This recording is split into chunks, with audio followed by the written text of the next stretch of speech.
변호사님 말씀해 주신 것처럼 자녀 행동 서술하기, 그리고 문제 소유 가리기, 그리고 1대1 데이트에 대해서 그 힘든 과제를 하셔가지고 올리신 분들이 계시더라고요. 너무 감사했어요. 네. 그 첫째는 제가 이거를 여러분들한테 뭐 공유를 하지는 않겠지만 아마 훈련 과정에 들어가면 늘 공유하거든요. 근데 공유는 안 하겠지만 지금 조금 나누려고 해요. 누구의 사례다라는 거는 없지만 한번 나눠볼까 하거든요. 그래서 자세히 나누면 너무 힘드니까 예를 들어서 자녀의 행동 서술하기는 이렇게 하시는 것이 맞습니다. 이렇게 하면 조금 바꿀 점이 있습니다. 라는 식으로 여러분들한테 말씀드릴 거예요. 근데 사실은 우리가 잘 배우려면요. 사례를 내주셨는데 뭔가 어딘가 약간 미흡한 면이 있는 안녕. 은실 씨의 아가 야가 얼굴을 들이밀었어요. 아유, 아드님이 잘생겼네요. 네, 안녕. 반가워. 엄마가 뭐 하나 되게 궁금한가 봐요. 그래서 사례를 내주실 때는 사실은 요 부분은 이렇게 했으면 더 좋았는데 하는 그런 식의 사례가 우리한테 많은 것을 배우게 합니다. 그래서 요번에 보니까 몇 가지 빼고는 너무 다 잘해 주시긴 하셨어요. 그래서 맨 앞에 요거는 이렇게 좀 바꿨으면 좋겠다 하는 부분을 한번 안내해 드려 볼게요. 아이가 어리고 일을 닦기 싫어하고 그러니까 평소에는 얼른 닦자 얼른 막 이렇게 얘기하시던 부모님이 칫솔을 오래 물고 있네 이렇게 이야기하셨대요. 훨씬 좋죠? 자녀 행동 서술이 오래 칫솔을 물고 있구나 라고 하는 것이 훨씬 좋습니다. 그런데 요만큼 아쉬운 게 있어요. 뭘까요? 생각나는 분은 음소거 해제하고 얘기해 주셔도 돼요. 오래. 제가 포인트 얘기했는데 오래. 시간 개념, 시계. 네, 지영 씨. 그렇죠. 뭐라고 얘기하면 더 좋을까요? 만약에 5분 정도 물고 있었으면, 칫솔을 5분 동안 물고 있네? 뭐 이렇게. 그렇죠. 맞았어요. 그런데 우리 아이는 아직 시간을 볼 줄 몰라요. 그럼 어떻게 하면 좋을까요? 시계, 이렇게 시계바늘 같은 거 보여주면서, 역시 엄마들은 잘 아시네요. 요 긴 바늘이 지금 1에서 2에 갈 때까지 그때까지 물고 있었어. 이렇게 얘기해 주시면 아이들이 내가? 이러면서 굉장히 다른 뭔가 인사이트가 들어가죠. 아이들한테 내가 이렇게 계속 물고만 있었구나 라는 것이 잔소리가 아닌 그런 서술을 통해서 아이한테 쏙 들어갑니다. 근데 제가 이제 이분의 예를 들어서 이 설명을 해서 좀 죄송하긴 한데 그 뒤에 잘 닦고 같이 놀자 이렇게 뒤에 붙이셨어요. 사실은 숙제해 주신 모든 어머님, 아버님들이 뒤에다가 엄마, 아빠가 평소에 하시는 말씀을 붙여주셨어요. 지금은 그렇게 얘기하셔도 돼요. 그런데 너무 죄송한 말씀이지만 이제 조금 몇 주 지나면 아시게 되는데 그게 모두 의사소통의 걸림돌이 될 때가 많아요. 그러니까 자녀와 나의 의사소통의 효율을 떨어뜨릴 때가 신기하게도 많아요. 그래서 앞으로는 자녀 행동을 서술할 땐 서술만 하면 더 좋으세요. 그러니까 서술한 다음에 아이고 칫솔을 5분이나 물고 있네. 그랬으면 끝. 그 다음에 자녀가 변화할 건지 자기 행동을 바꾸지 않을 건지는 아이의 몫이에요. 내가 이래라 저래라 해가지고 끝내 걔를 바꾸어 놓으려면 결국에는 관계가 상하겠죠. 그래서 그 뒤에 그러니까 우리 잘 닦고 같이 놀자 이런 얘기는 우선은 안 하시면 더 좋다고 말씀을 드릴게요. 그건 너무 어려운데 그러면 우선은 하셔도 돼요. 한 3, 4주 지나면 저희가 공부하는 의사소통의 걸림돌에서 그 얘기는 안 하는 게 좋구나. 왜 안 하는 게 좋은지를 그때 배우시니까요. 네, 또 하나. 중3 아들이 하루 종일 휴대폰만 하는 것을 발견했어요. 그래서 평소엔 이렇게 얘기하신답니다. 아무개야, 넌 왜 하루 종일 휴대폰만 하고 있는 거야? 밖에 나가서 운동도 좀 하고 책도 좀 봐야지. 이렇게 말씀하신대요. 그런데 바꿔보신 거는 엄마가 보니 집에 있을 때 대부분의 시간을 휴대폰 게임이나 유튜브를 하고 있는 것 같은데 하고 나서 책을 보는 건 어떠니? 이렇게 얘기하셨다는 거예요. 아까보다는 지금이 나아요. 분명히 좋습니다. 근데 이번에도 약간 미흡한 게 있어요. 뭘까요? 음성어 해제해 주시고 발견하신 분은 얘기해 주세요.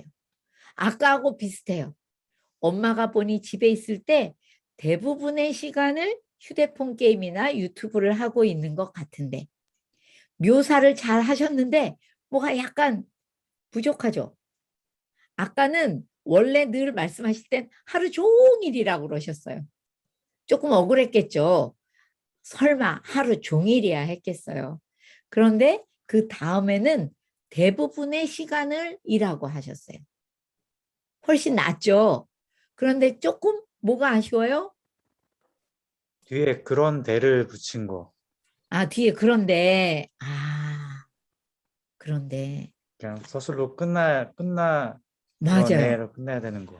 네, 네, 네. 성함이 김종윤 씨인가 봐요. 그죠? 네, 맞았어요. 너무 좋습니다. 좋은 발견이네요. 너무 감사해요.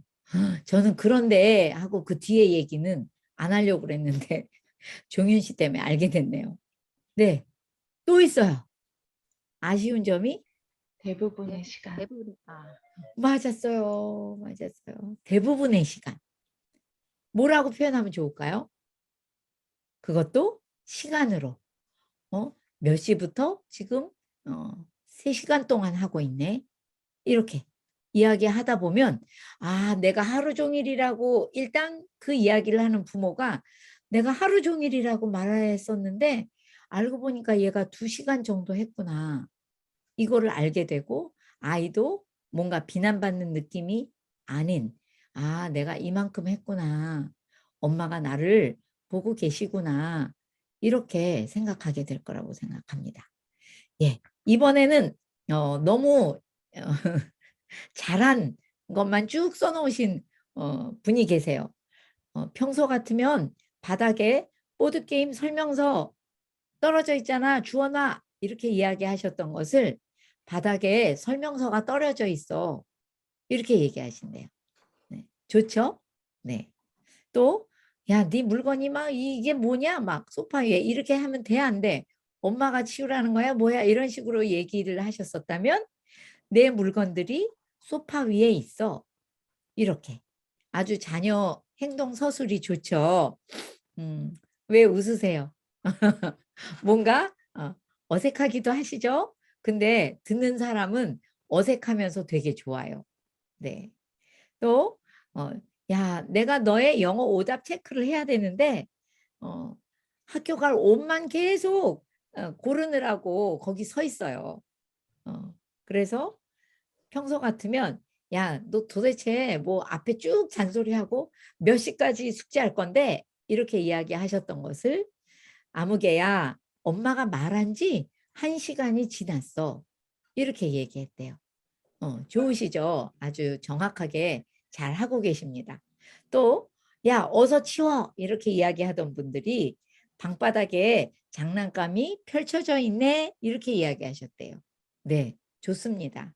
이 이후에 아이가 얼마나 바뀌냐, 안 바뀌냐는 그 뒤에 엄마가 하는 말을, 하던 말을 하느냐, 안 하느냐에 달려 있는데 아직은 그거 설명하기가 여러분들이 그거구나라고 알아듣기가 조금 어려울 수 있어서 제가 오늘 끝날 때쯤 한 번 더 설명을 드리겠습니다. 그거 말고 네, 이런 것도 좋았었어요. 야, 시계 좀 봐봐. 너 스마트폰 보면서 양치질 하는 사람이 어디 있냐? 담임 선생님한테 혼을 늦어가지고 담임 선생님한테 혼을 놔야 정신 차리지 막 이렇게 이야기하셨었는데 스마트폰 보느라 칫솔을 그냥 입에 물고 있어. 등교 시간, 준비 시간이 10분 남았다. 이렇게 얘기해 주셨대요. 좋지요? 네. 이상한 거 있으면 이거 음소거 해제해 주시고 얘기하셔도 됩니다. 네. 또 이거 아주 재미있었어요. 아이가 잠원을 필사하는 상황이래요. 근데 아빠가 그거를 보시고 이렇게 얘기했대요. 한 글자 쓰고 딴짓하고 한 글자 쓰고 딴짓하고 그러고 앉아있다. 이렇게 얘기하셨대요. 그런데 엄마가 배운 대로 바꿔보자니 아무개는 한 글자 쓰고 하늘 보고 한 글자 쓰고 물 마시는구나. 이렇게 얘기하셨대요. 너무 재미있고 좋죠? 왜냐하면 그대로 보고 사진기로 찍은 듯이 그대로 서술을 하면 이렇게 재미있는 표현도 꽤 나와요. 네. 저희 큰딸이 옛날에 그 공부를 하면 공부가 하기 싫고 먹는 건 좋아하는 스타일이라 엄청 냉장고를 열었다 닫았다 해서 어느 정도 열었다 닫았다 했는지 냉장고 문짝이 그 아이의 6학년 때 떨어진 적이 있어요.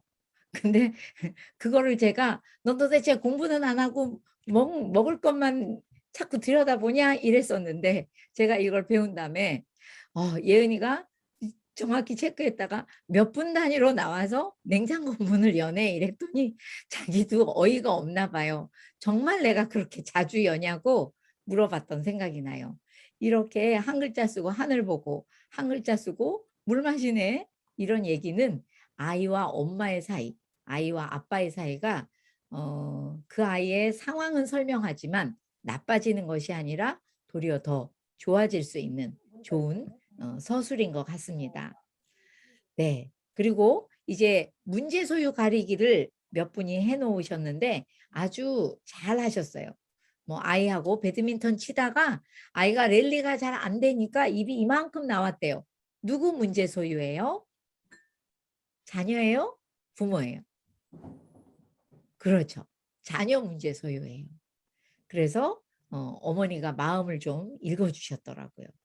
감사한 일이죠. 안 그러면 평소 같으면 또 이렇게 얘기할 수도 있잖아요. 야, 네가 배드민턴 치면 맨날 조금 안 될 때마다 입이 이만큼 나와서 엄마도 배드민턴 치기 싫어. 막 이렇게 얘기할 수도 있는데 그러지 말자. 막 이러면서 엄마가 막 얘기할 수도 있는데 아이의 문제 소유 상황이구나 라고 아셨다니 너무 감사했어요. 또 아이가 엄마 나 내일 학교 가기 싫어요 라고 말한 학생이 있었어요. 정말 요새같이 퐁당퐁당 학교를 가려면 제가 학생이라도 가기 싫을 때가 너무 많을 것 같거든요. 그래서 학교 가기 싫다고 해서 문제 소유 가리기를 해보셨더라고요. 너무 감사하죠, 이것도. 평소 같으면 야, 학생이 학교를 안 가면 어딜 가냐?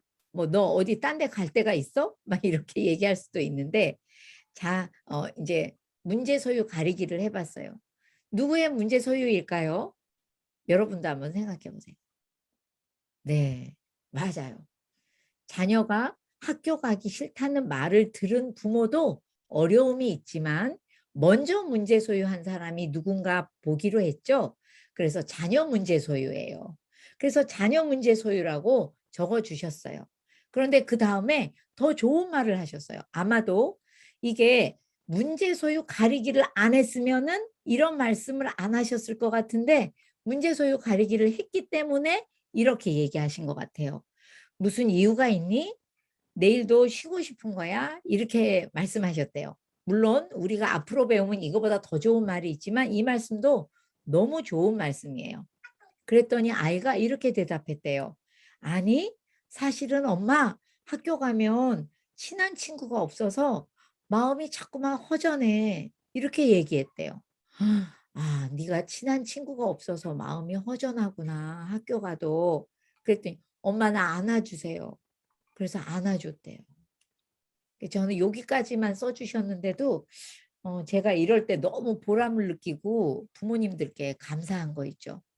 잠깐 배우셨는데 얼마나 자녀 행복하게 해주고 싶고 좋은 관계를 갖고 싶으시면 이렇게 금세 바뀌어 주실까 너무 감사했어요. 네. 아이가 학교에서 돌아와서 손에 비누칠을 안 하고 그냥 휙 물에다 대충 씻고 나오려고 하고 있어요. 누구의 문제 소유 상황일까요? 맞았어요. 부모가 문제 소유하죠. 당연히. 아이는 아무 문제 없어요. 씩 씻고 나가면 돼요. 네, 부모 문제 소유죠. 네, 또 한 번은 이런 분이 계셨어요. 초등학교 4학년 아들이 표현이 수업 틈틈이 계속 유튜브를 본다. 이렇게 하셨어요. 그래서 제가 갑자기 수업 틈틈이 유튜브를 한다는 표현에 나 혼자 검사를 하다가 빵 터졌어요. 어우, 이 녀석 누군지 굉장히 부지런한데 수업 듣는데 틈틈이 유튜브까지 하고 엄청 바지런스럽다. 한 번에 멀티가 되는 아이구나. 막 이런 생각을 하면서 혼자 막 웃었어요. 왜? 이런 얘기하면 엄마는 싫어하실 텐데 저는 그 생각이 나서 혼자 엄청 웃었거든요. 그래서 여러분 사실은 이럴 때 그런 표현도 괜찮아요. 오, 우리 아들 수업 틈틈이 유튜브 하고 있어? 우와, 부지런한데? 너는 멀티가 되는 애구나. 이것도 진짜 좋아요. 제가 몇 번 해보고 이게 이렇게 효과가 좋은가? 저희 이것도 사실은 엎어치기 한 판이거든요. 그게 정말 안 되는 애는 안 돼요. 근데 이게 되는 애들이 있어요, 따로. 그래서 이런 칭찬을 한번 했다가 정말 저희 딸들한테 너무너무 행복하다는 말을 들은 적이 있어요. 여러분도 한번 해보시죠. 틈틈이 뭔가 안 좋은 것까지 섞어서 하는 애들, 그것도 제주고 능력이에요. 꼭 한번 해보시기 바랍니다. 여러분들 마음이 이렇게 왜 아이들한테 내가 어떻게 하면 이 아이들한테 막 이런 걸 잘 가르칠까 해가지고 정색을 하고 덤비실수록 애들은 엄마가 무서워요. 아버지가 무섭고요.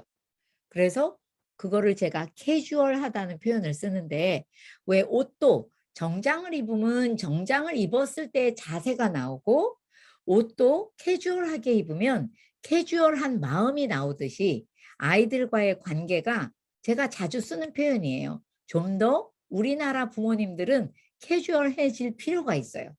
너무 엄하고 너무 정식으로 딱 이렇게 만나시는 것보다 이거 말이 좀 안 되는 것 같지만 이거 진짜 그런 면이 있긴 있지 뭐 이러면서 툭 던진 한마디에 애들이 나 우리 엄마하고 말이 죽어도 안 통할 것 같았는데 어딘가 통할 것 같아.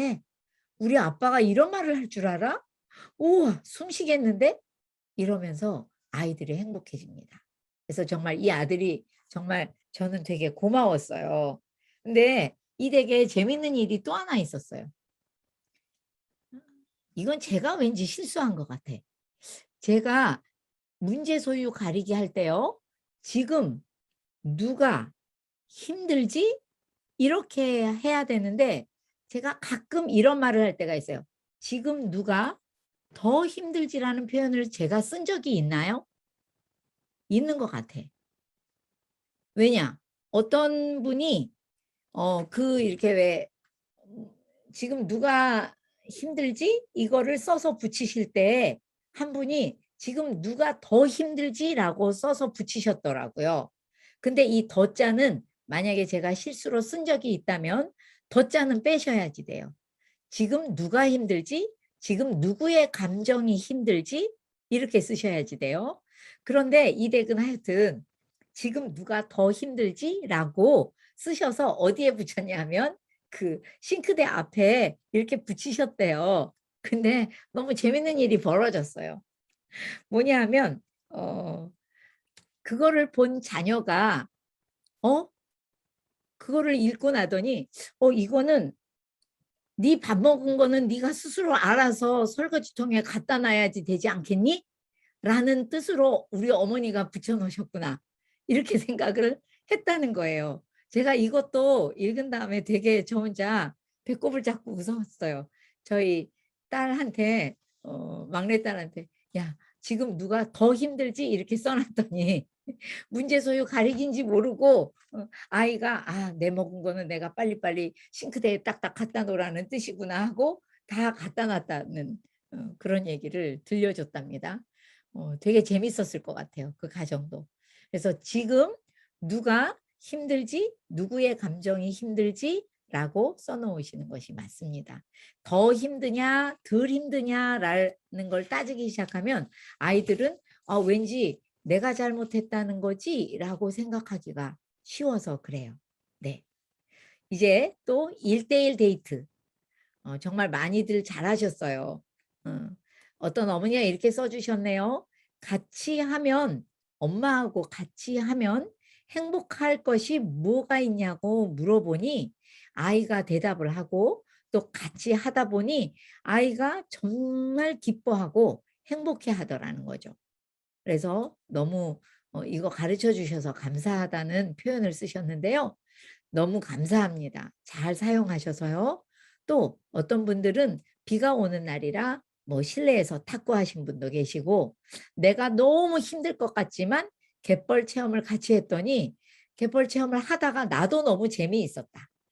이런 분도 계셨고요. 제가 감동이 됐던 한 분은 쌍둥이가 있으신데 이 쌍둥이들은 보통 누구를 하나 두고 가기가 어렵잖아요. 그래서 보통 같이 하는데 주일날 공원에서 1시간 데이트를 하셨대요. 그런데 좀 더 이렇게 아주 깊이 그 아이들과 1대1 데이트가 되게 하려고 잘 들어주고 그리고 무엇보다도 이렇게 한 30분씩 교대로 하셨나 봐요. 엄마가 A라는 아이하고 30분 이야기하고 놀았다면 그 다음에는 바꾸어서 B라는 쌍둥이 형제랑 또 이제 이번에는 엄마가 같이 놀고 대화하고 깊이 들어주고 그랬더니 훨씬 더 집중을 잘 하실 수 있었다고 써주셨어요. 제가 너무 과제해 주신 분들께 감사하고요.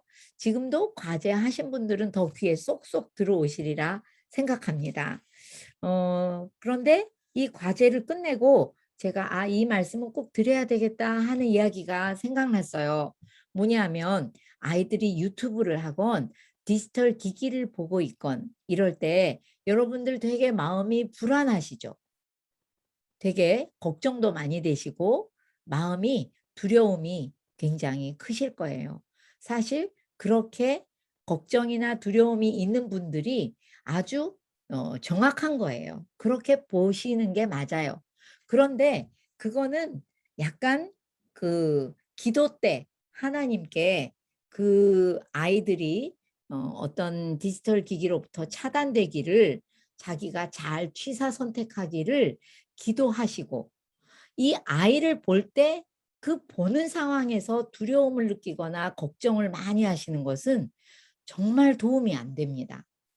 어떻게 하냐면요. 내 마음에 두려움이 생기면 부모님들이 아이들한테 해서는 안 되는 말을 하시게 되고 또는 굉장히 그 아이를 믿어줘야 되는 어떤 상황에서 절대 믿어주지 않는 아주 고약한 상황이 생길 수밖에 없어요. 그래서 그 아이를 보실 때 눈에서 너무 많은 걱정스러운 눈빛, 또 내 마음에서 막 두려움이 일어난다면 도리어 그 아이한테 가지 마시고 골방에 가서 기도하시는 게 맞아요. 차라리 움직이면서 아이한테 이런 걱정스러운 마음으로 이야기하면 도리어 안 좋은 대화만 오고 간다고 분명히 얘기했지. 그래, 그 강사 선생님이 얘기했으니까 그러지 말자. 결단을 딱 하셔야 돼요. 이게 어떻게 보면 아이들이 디지털 기기에 빠져드는 이유가 현실 세계에서 부모와 행복하지 않고 뭔가 막 나를 보는 부모님의 눈이 너무 걱정스러워서 저 눈빛만 보면 나는 정말 뭐가 상당히 부족한 아이구나 라고 느끼게 되거든요. 그럴 때마다 아이들은 자존감이 낮아지면서 더 게임이나 유튜브나 이런 데로 빠지게 돼 있어요. 현실 세계가 행복하지 않으니까 그나마 조금 쾌락적인 것으로 빠져들고 내가 엄마 아빠 앞에서 힘을 못 쓰니까 이 힘 못 쓰는 나를 가지고 힘을 쓰는 게임에 들어가서 막 자기 힘을 쓰는 거예요. 가상세계에서. 그러니까 도리어 이 아이들을 그런 것을 사이사이 할 때 아까 말씀드린 것처럼 그 예화를 써주신 어머니께 감사해야 되겠는데 틈틈이 유튜브 하거들랑 야, 너 진짜 이것도 재주다. 너 되게 부지런해. 이런 것도 우리 엄마 처음에는 나를 비꼬시는 것 같다. 그런데 너 멀티가 되는 아이다. 라고 한번 마지막에 딱 짚어주시면 아이들은 아, 내가 멀티가 되는 아이구나. 이것에 대해서 훨씬 더 긍정적으로 생각할 수 있어요. 그래서 너무 디지털 기기를 만지는 것에 대해서 막 곤두세운 신경을 가지고 막 날카로운 눈빛으로 바라보시면 아이가 왜 엄마 제가 그 훈련하는 가정의 이야기인데요. 엄마 나를 믿어보겠다고 하더니 이게 믿는 태도야? 이건 믿는 태도가 아니야.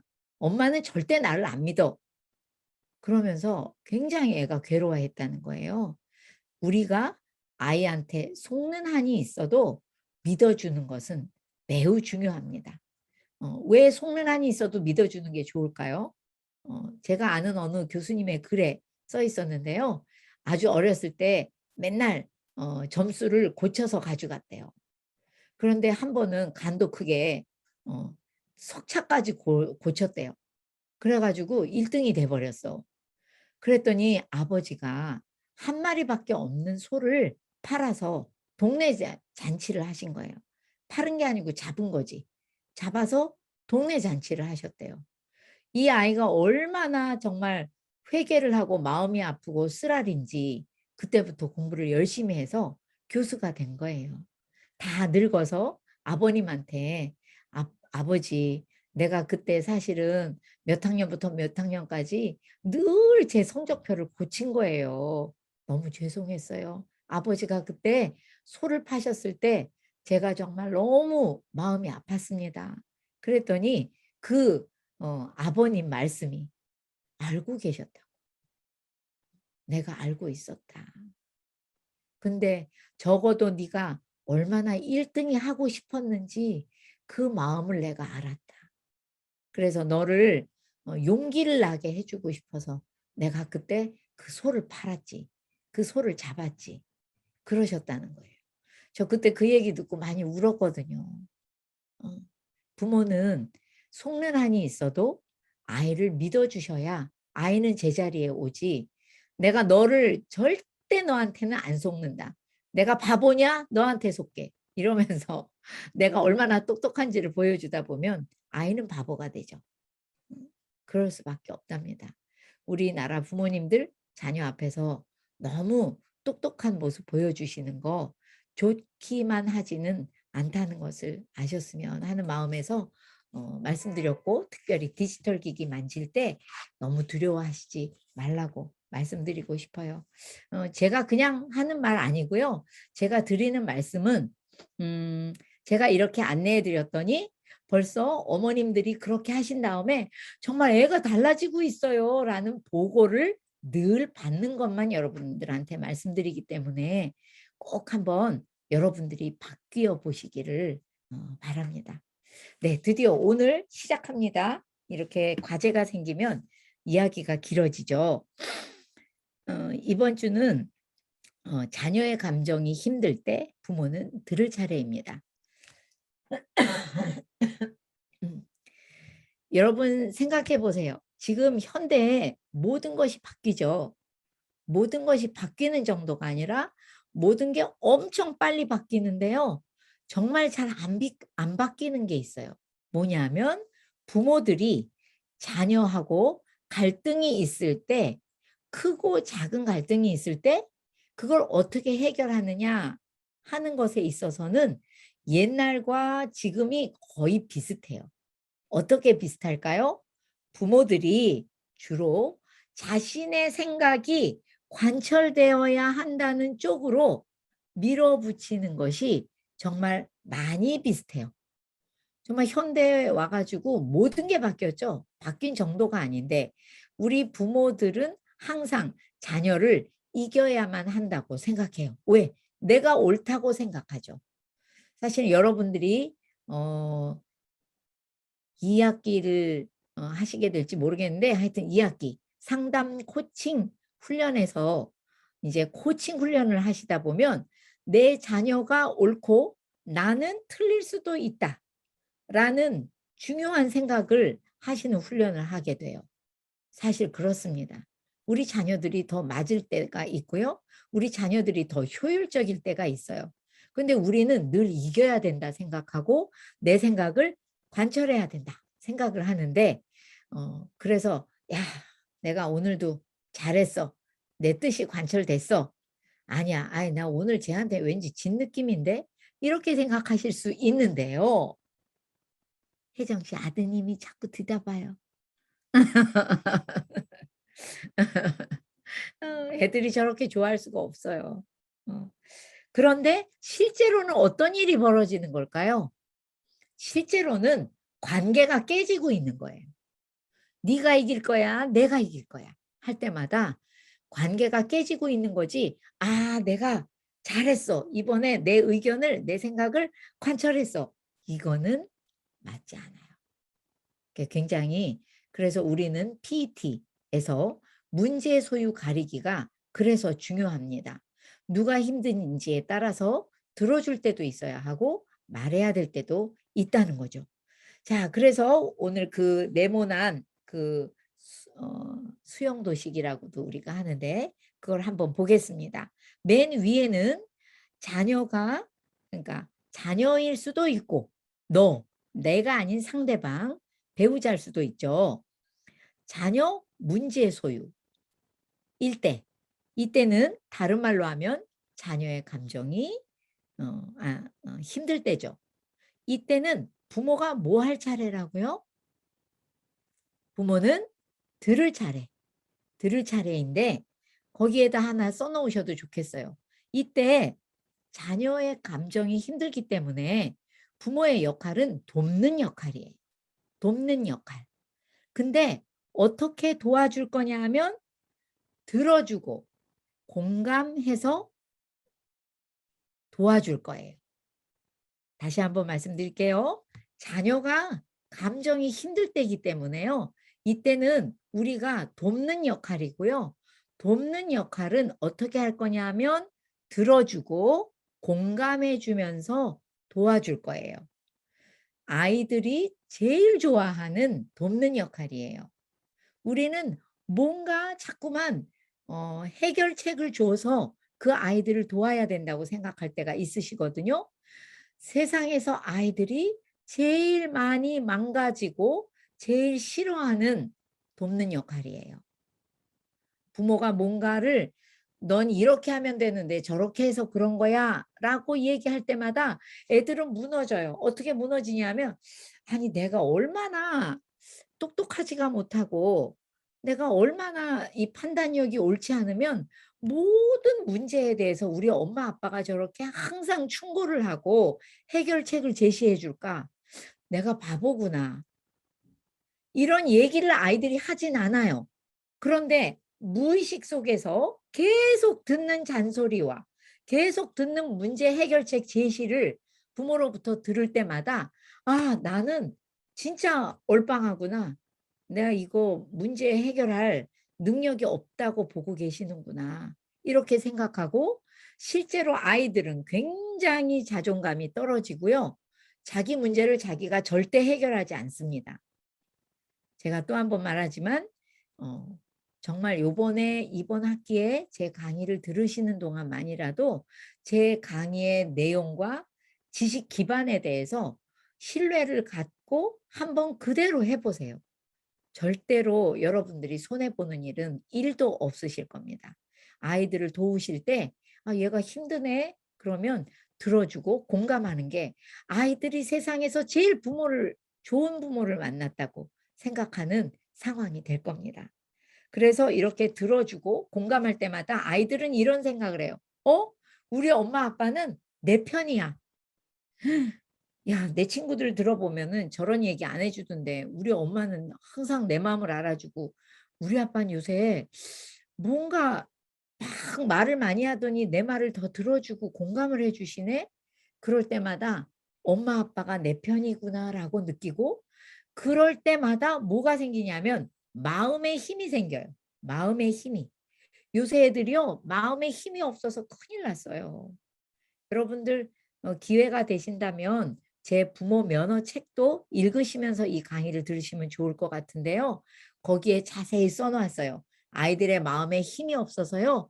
요새는 공부는 어떻게 정말 끼약끼약 했는데 직장에 간 다음에 어려운 상사를 만나거나 동료를 만났을 때 이 마음에 힘이 없어서 애들은 사표를 내기 시작해요. 이걸 어떻게 아냐? 제 친구들은 대학생들, 청소년들 코칭을 많이 하는데 아이들이 뭐 실력이 없어서 직장을 그만두고 나오거나 이런 일은 거의 없다고 해요. 다 마음에 힘이 없는 거예요. 얘네들이 누가 뭐라고 해봤자 이 마음에 힘이 있는 애들은 야, 우리 엄마 아빠가 날 보던 그 눈빛을 봐라. 난 뭐든지 해낼 수 있는 사람이야. 이게 안 돼요. 그래, 맨날 우리 엄마 아빠가 넌 이걸 못했다고 했지, 저걸 못했다고 했지. 이 상사가 하는 말이 맞지. 내가 뭘 못하는 사람이지? 거기서 확 무너져가지고는 못 견뎌요. 그냥 사표를 내고 말더라고요. 여러분, 돕는 역할은 아이가 힘들 때는 들어주고 공감하는 겁니다. 그런데 그 표에서 맨 밑에 보면 나도 힘들 때가 있죠? 부모인 내가 힘들 때는 말할 차례래요. 부모의 감정이 힘들 때는 말할 차례입니다. 이거는 어떤 역할이냐 하면요. 직면시키는 역할이에요. 부모가 직면시키는 역할. 뭘 직면시킬까요? 너의 어떠한 행동이 엄마한테 이렇게 힘들어. 너의 어떠한 행동이 나한테 이런 영향을 미친다라고 말할 거예요. 그걸 나전달이라고 하는데요. 우리는 그걸 몇 주 후에 배울 거예요. 이때는 어떻게 직면시키는 역할을 할 거냐면 말하고 알려줌으로 우리는 그 자녀에게 이 부모가 어떻게 힘든지를 말해줄 거예요. 이해가 되시나요?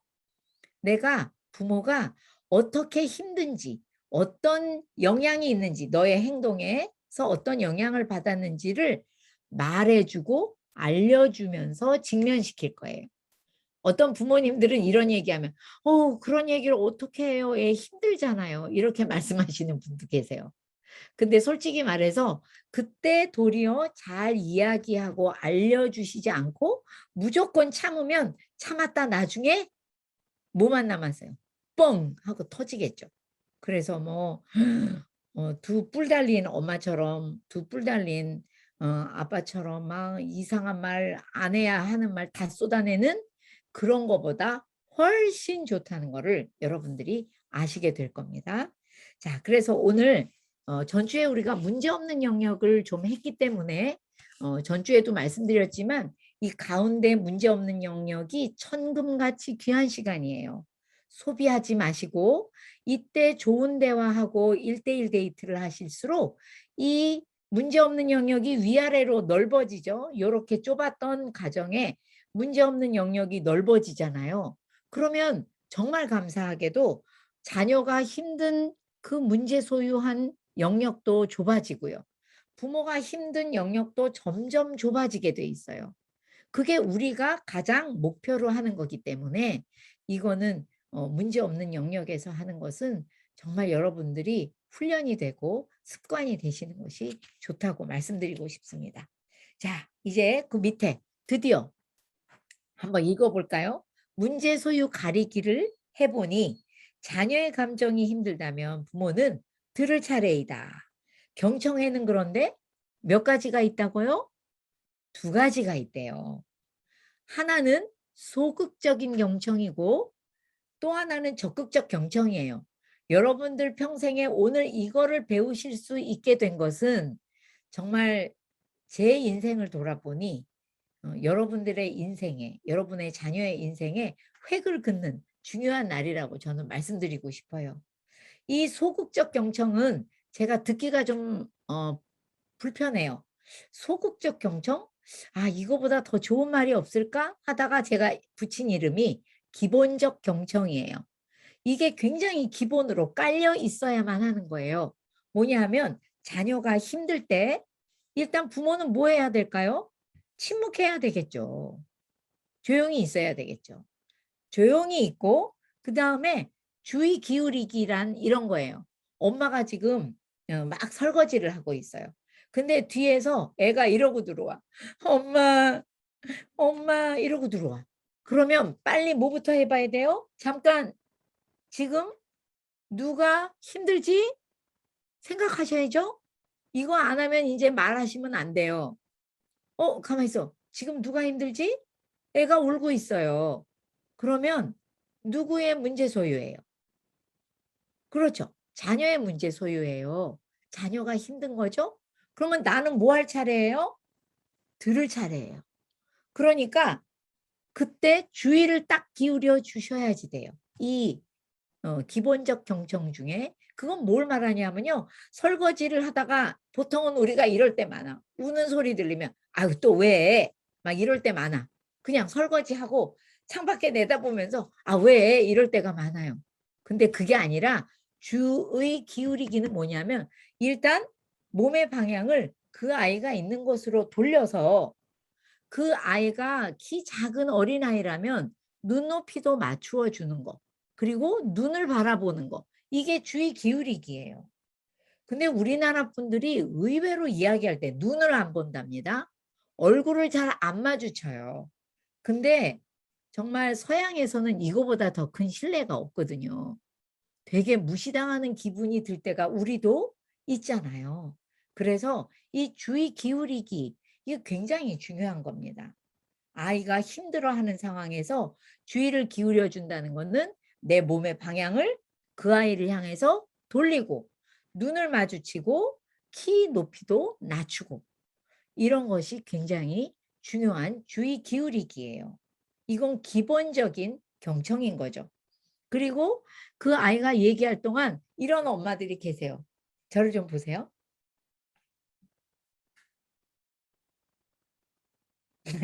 애는 얘기하는데 하려면 하고 말라면 말고 빨리 얘기를 끝나든지 뭐 이런 얘기 생각을 하시는 건지 이러고 계속 쳐다보는 그런 분들이 계세요. 그거 세상에서 내 아이 망치는 가장 중요하고 확실한 팁이야. 부모한테 뭐 얘기하고 있는데요. 그 옆 맞장구 치기.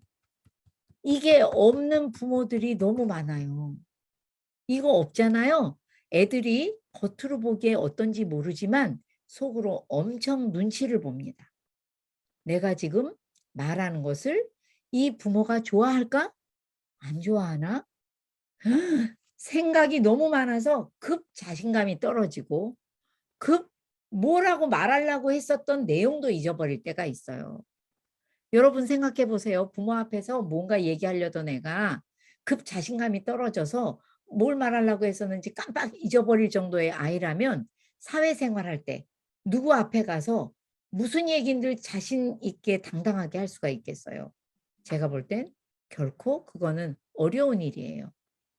여러분들한테 분명히 얘기하는데 맞장구 치기 이거 너무 좋은 거예요. 애가 뭔가 얘기를 하려고 할 때 눈은 마주쳐야죠. 아까 말한 것처럼 주의 기울이기 시선을 마주친 다음에 아, 저런 그랬어. 이건 돼야 된다는. 나 이거 되게 잘하는 편이에요 하는 부모님들 계세요? 오, 네, 조은아님 좋은 엄마시구나. 또 있으세요? 어, 없으세요?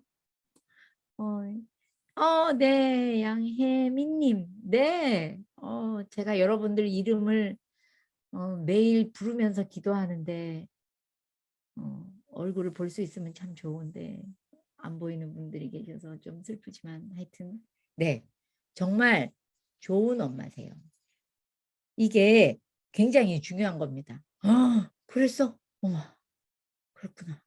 이런 거. 맞장구 치기. 안 하려던 말까지 다 하고 싶어지잖아요. 그러면 어떤 엄마들은 이렇게 말해요. 우리 애들은요 원래 말이 너무 많아서 맞장구 쳐주면 안 돼요. 여러분 말이 너무 많은 애들이 왜 많게요? 하나도 안 들어주는 것 같을 때도 많이 말해요. 그래서 정말 어디 나가서 집에서 막 말하는 애들은 나가서도 그렇게 하거든요. 이 다음에 아우 쟤만 오면 듣기 싫어. 말이 너무 많어. 이런 사람 되게 안 하시고 싶으면 경청하셔야 돼요. 맞장구 쳐주셔야 돼요. 그러면 당분간은 더 할 수도 있어요. 조금 괴로우실 거예요. 그런데 늘 그러진 않아요. 점점 줄어들 겁니다. 왜? 내 말을 듣고 있는데 그렇게 길게 말할 필요 없거든요. 그래서 이 맞장구 치기 굉장히 중요한 겁니다. 왜 우리도 내가 얘기하고 있는데 상대방이 아우 그러셨어요. 어머나 뭐 이래 봐봐요. 되게 말하고 싶잖아요. 그리고 마지막 이 소극적 경청에서 맨 뒤에 열린 질문이라는 게 있죠. 이거는 아이들이 표정으로는 다 말했어요. 나 너무 힘들어. 이러고 있는데 말은 안 해요. 그럴 때 쓰시는 거예요. 예를 들면 이렇게 쓰시는 거죠. 아이고 우리 아들 뭐가 되게 힘든가 보다. 엄마한테 말해줄 수 있겠어? 굉장히 완곡한 청유형이죠. 이거는 우리나라 사람들 잘 안 하는 표현이에요. 제가 볼 때 특히 부모님들은 이런 얘기 잘 안 해요. 그런데 하면 애들이 너무 좋아하는 표현이에요. 엄마한테 얘기해 줄 수 있겠니? 이런 것들이요. 그러면 아이들이 그 속마음을 얘기하지 않고 나한테는 얘기하지 않는 이런 얘기를 지금 얘기해봤자 별 소용도 없는 자기 또래한테 얘기하는 그런 일들이 너무 많거든요. 그래서 또래끼리 의견을 교환해서 결정을 내리고 움직일 때가 많은 이유가 엄마 아빠들이 리스닝 듣는 게 안 좋아서 그런 거거든요. 경청이. 그런데 자기가 괴롭다는 표현은 얼굴로 비언어로 다 말했어요. 그러면 그 아이를 보고 아 우리 딸이 뭔가 힘든가 보구나. 엄마한테 말해줄 수 있겠니? 이런 청유형으로 부탁하는 말투로 하는 것을 열린 질문이라고 그래요. 너 왜 그래? 이런 거야? 저런 거야? 이렇게 묻는 건 열린 질문이 아니고 닫힌 질문이거든요. 그래서 열린 질문을 해주시는 것까지가 우리가 가질 수 있는 좋은 경청 중에 하나인데 요거는 약간 소극적이다라고 표현을 했는데 저는 이거를 기본적이다라고 표현하고 싶다는 거죠. 굉장히 기본적으로 이게 깔려 있어야 그 다음 경청에 굉장히 아이들의 마음이 더 활짝 열리게 됩니다. 네. 그래서 예를 들면 이런 거죠. 예를 들어 볼게요. 엄마, 나 동생을 가리키면서 엄마, 난 쟤가 싫어요. 나 쟤 좀 없었으면 좋겠어요. 이렇게 말한다고 생각해 보세요. 그럼 여러분은 뭐라고 말해주고 싶으세요? 지금 만약에 제가 이렇게 물었을 때 문제 소유 가리기가 생각났다면 누가 지금 힘들지?가 생각이 났다면 여러분은 저한테 저 생각났어요라고 문자 하나 남겨놓으세요. 제 번호를 모르시는구나. 여기다 남겨놓으세요. 제가 상품을 드릴 거예요. 그런 엄마 진짜 좋은 엄마, 좋은 아빠세요. 아 저요? 누구예요? 정지은님. 우와, 정지은님 맞죠? 우와, 어디 계세요? 손 좀 들어보세요. 어디 계세요? 볼 수가 없어.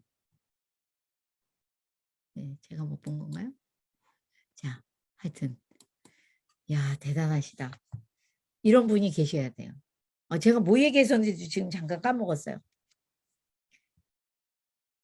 너는 지금 내 동생이 없었으면 좋겠나 보구나. 이렇게 얘기할 수 있겠어요? 부모님들이 이럴 때? 없죠. 없죠. 근데 이때 아이들이 원하는 게 그런 말이에요. 이거는 제가 무슨 얘기를 하려고 하냐면 다시 얘기할게요. 나 쟤가 싫어요. 나 쟤 좀 없었으면 좋겠어요. 그럴 때 제발 문제 소유 가리기부터 하시라고요.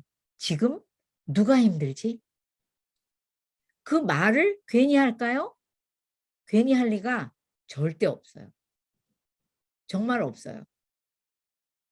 그 말을 하는 것은 뭔가 지금 문제 소유해서 괴롭다는 얘기를 엄마한테 하고 있는 건데 엄마는 그때 아, 얘가 힘들다면 아, 얘 얘기를 좀 들어줘야 되겠구나라는 들을 차례라는 생각을 해야 되는데 왜 그게 안 되는지 우리들은 너무 오랫동안 그 문제 소유 가리기라는 거, 또 내가 자녀 문제 소유일 때는 나는 들을 차례라서 그 아이의 마음을 들어줘야 한다는 생각을 잘 못하는 우리일 때가 너무나도 많아요. 그래서 갑자기 이 예화가 나오니까 여러분들이 깜짝 놀랐죠. 아, 이거 나도 모르게 죄가 없었으면 좋겠어요. 그러면 우리는 뭐라고 생각해요? 문제 소유 가리기 안 해. 그냥 말해버리죠. 다이렉트로. 그런 말을 하면 안 되지. 동생이 없으면 어떻게 할 거야? 그리고 태어난 동생이 없으면 뭐 없었으면 좋겠다 그러면 뭐 동생을 남의 집에 줘? 어떻게 해? 이러면서 갑자기 일장연설로 가는데 사실은 이때 문제 소유 가리기, 무조건 문제 소유 가리기를 하셔야 돼요. 누가 힘들지. 지금 엄마보다 아들이 뭔가 힘들어서 동생 때문에 힘들어서 내 마음이 엄마 힘들어요 라는 얘기를 하는 중이기 때문에 우리는 들을 차례예요. 근데 그냥 제가 없었으면 좋겠어요 그랬는데 아까 말씀드린 것처럼 기본적 경청으로 이렇게만 할 수는 없는 거예요. 이때는 뭔가 좀 더 적극적인 경청이 필요하거든요. 그래서 적극적인 경청을 반영적 경청이라고도 하는데 쉬운 얘기로 말하면 이거죠. 아이가 힘들어서 뭔가 표현을 했을 때 그 말에 대해서 엄마의 생각을 말하는 게 아니고 자녀의 마음을 한번 내가 읽어주는 게 적극적 경청이에요. 반영을 한다는 거죠. 아이의 마음을 내 마음에 비추어서 말해주는 거예요. 거기를 그래서 좀 더 쉽게 순서대로 한번 적극적 경청 밑에 써보았는데요. 한번 읽어보실까요? 우리 다 같이 작은 1번 시작. 누구의 감정이 힘든가? 문제 소유 가리기를 해보았어요. 그랬더니 자녀가 힘든 것 같아요. 그럴 때는 2번 힘든 상대방, 자녀의 감정을 추측해 보세요. 얘 마음이 뭘까? 얘 감정은 뭐지? 감정을 헤아려 보세요. 이걸 역지사지라고 한번 써봤어요. 이거를 공감이라고도 하죠. 상대방 아이한테. 그러면은 예를 들어서 아까처럼 동생을 가리키면서 엄마 나 쟤 싫어. 나 쟤 좀 없었으면 좋겠어 라고 말하면 평소 같으면 그런 말 하면 안 돼. 이렇게 말하고 싶은 마음을 억제하고 문제 소유 가리기 하니 네가 힘든가 보구나. 그러면 나는 들을 차례라니까 듣는 마음으로 있지만 적극적 경청은 가만히 있는 거 말고도 뭔가 더 해주는 거예요. 뭐냐 하면 3번 추측한 상대방의 감정을 전달하는 거예요. 예를 들면 이런 거죠. 자녀의 마음을 알아주는 거예요. 너는 지금 동생이 없었으면 좋겠나 보다. 이래도 되고요. 또는 넌 지금 너 혼자였으면 좋겠나 보다 할 수도 있고요. 동생 때문에 많이 힘들었나 보다 라고 할 수도 있어요. 하여튼 내가 추측이 되는 대로 상대방 자녀의 마음을 한번 읽어주는 거예요. 제가 친정 식구들이 반은 미국 살아요. 근데 정말 요새는 가보지도 못하지만 엄마가 살아계실 때는 거기를 꽤 자주 갔었는데 그 사람들 말하는 것 듣고 그때 제가 PT 강사도 아닐 때 얘네들은 왜 이렇게 말을 듣기 좋게 하지? 꼭 사람 마음을 한 번씩 읽어주네? 신기하다. 이랬었거든요. 나중에 제가 PT 강사가 돼서 보니까 그 나라에서는 저번에 말씀드렸지만 이 PT라는 게 거국적인 운동으로 나라에서 가르친 거예요. 그러니까 무슨 아이들이 괴로움을 부모한테 하소연할 때 우리는 막 뭔가 해결책을 주는 말을 하잖아요. 야, 그렇게 하면 안 되고 뭐 이렇게 해야지 이럴 때가 많은데 그 사람들은 애가 괴로워하면은 당장 그 마음부터 알아주는 게 완전히 머리끝부터 발끝까지 훈련이 돼 있어요. 그렇게 듣기 좋을 수가 없어요. 지금 되게 힘들겠다. 너는 지금 그런가 보다. 라고 계속 상대방 마음을 읽어주는데 그렇게 좋을 수가 없어요. 여러분 이것을 적극적 경청이라고도 하고요. 그 사람 마음 읽어주는 것을 그 사람 마음을 내 마음에 반영해서 다시 비추인다 해서 반영적 경청이라고도 해요. 근데 정말 이 반영적 경청은 너무 놀라운 기적 같은 일을 벌여주거든요. 그래서 벌써 11시 반이 다 되어 가고 있네요. 제가 거기 써놓은 걸로 한번 해볼게요. 엄마, 나 예방주사 맞기 싫어요. 나 집에 갈래요. 이게 우리 늦둥이가 아주 어릴 때 있었던 일이에요. 주사를 맞으러 갔는데 막 그 앞에까진 갔는데 내 앞에서 왜 애들이 울잖아요. 주사 맞고. 그걸 보니까 너무 힘들어서 울고불고 난리가 났어요. 엄마, 나 집에 갈래요. 나 주사 안 맞을 거예요. 자, 문제소유 가리기 해보세요. 부모가 문제소유했어요? 자녀가 먼저 문제소유했어요? 그쵸. 물론 자녀를 주사를 놓으러 갔는데 애가 안 맞는다고 울면 부모도 문제소유하지만 누가 먼저 했어요? 맞아야 되는 사람이 먼저 했죠. 자녀가 문제소유한 거예요. 그래서 우리는 들을 차례예요. 일단 걔 마음도 알아주는 적극적 경청도 하고 싶어요. 그러면 뭐라고 말해야 돼요? 기계적으로 한번 해보세요. 누가 한번 말해보세요.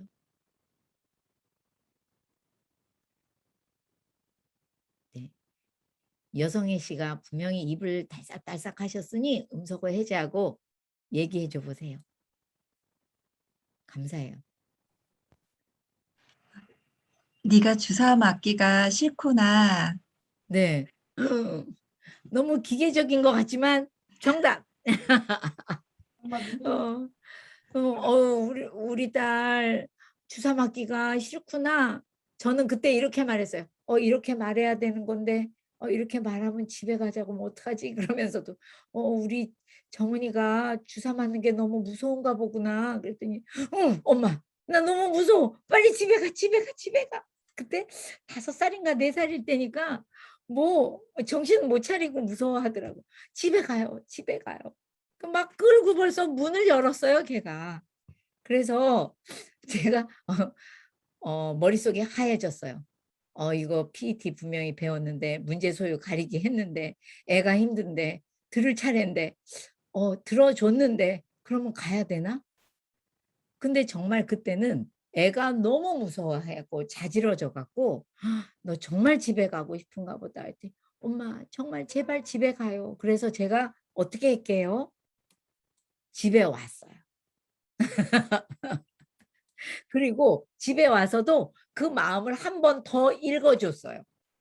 우리 정은이 진짜 오늘 주사 맞으러 갔는데 무서웠었나 봐. 그랬더니 엄마 나 정말 주사가 너무 무서워요. 그렇게 말했어요. 그런데 충분히 아이의 마음을 읽어주고 한 번, 2번 마음을 읽어주다 보면 이제 조금 있다 배우겠지만 그 아이의 마음이 조금 가라앉아요. 그럴 때는 한 번쯤 엄마가 이야기할 수도 있어요. 뭐라고? 굉장히 중요한 얘기입니다.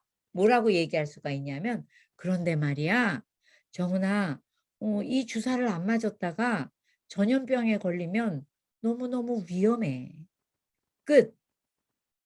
그러니까 맞아야 돼 이런 얘기는 아니에요. 제가 왜 처음 시작할 때 말씀드렸잖아요. 여러분들의 사례를 읽어드리면서 그 뒤에 엄마가 늘 하던 말을 붙이지는 말아주면 더 좋겠다. 근데 뭐 지금은 뭐 붙이셔도 된다 이랬잖아요. 이 뒤에 엄마의 잔소리처럼 늘 하던 말 때문에 앞에 중요한 말이 죽어버릴 수가 있어요. 그래서 이 뒤에 늘 하는 뭔가 충고, 해결책 제시 이런 것들이 없어져야 돼요. 그러니까 우리 엄마가 얘기했지. 이러면 전염병이 걸릴 수도 있대. 끝. 그러니까 꼭 맞아야 돼. 이 얘기는 하지 않기. 거기까지만 하는 거예요. 마음 알아주는 얘기까지만 하고 나서 그 다음에 아이가 좀 마음이 편안할 때 그런데 그걸 안 맞으면 좀 어려운 힘든 전염병에 걸릴 수도 있어. 끝. 그게 굉장히 중요해요. 조금 있다가 좀 더 말씀드릴 기회가 있을 겁니다. 지금 33분이에요. 오늘 할 얘기가 많으니까요. 40분에 만나 뵙기로 해요. 40분에 뵙겠습니다. 잠깐 쉬시죠.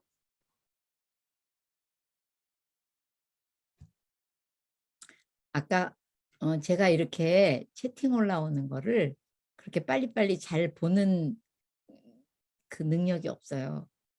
그래서 지금 쉬는 시간에 봤는데 배현용, 김홍환님 네, 두 분이 올려주셨던 아주 잘 자녀의 마음을 읽어주시는 내용을 써주셨었네요. 감사해요.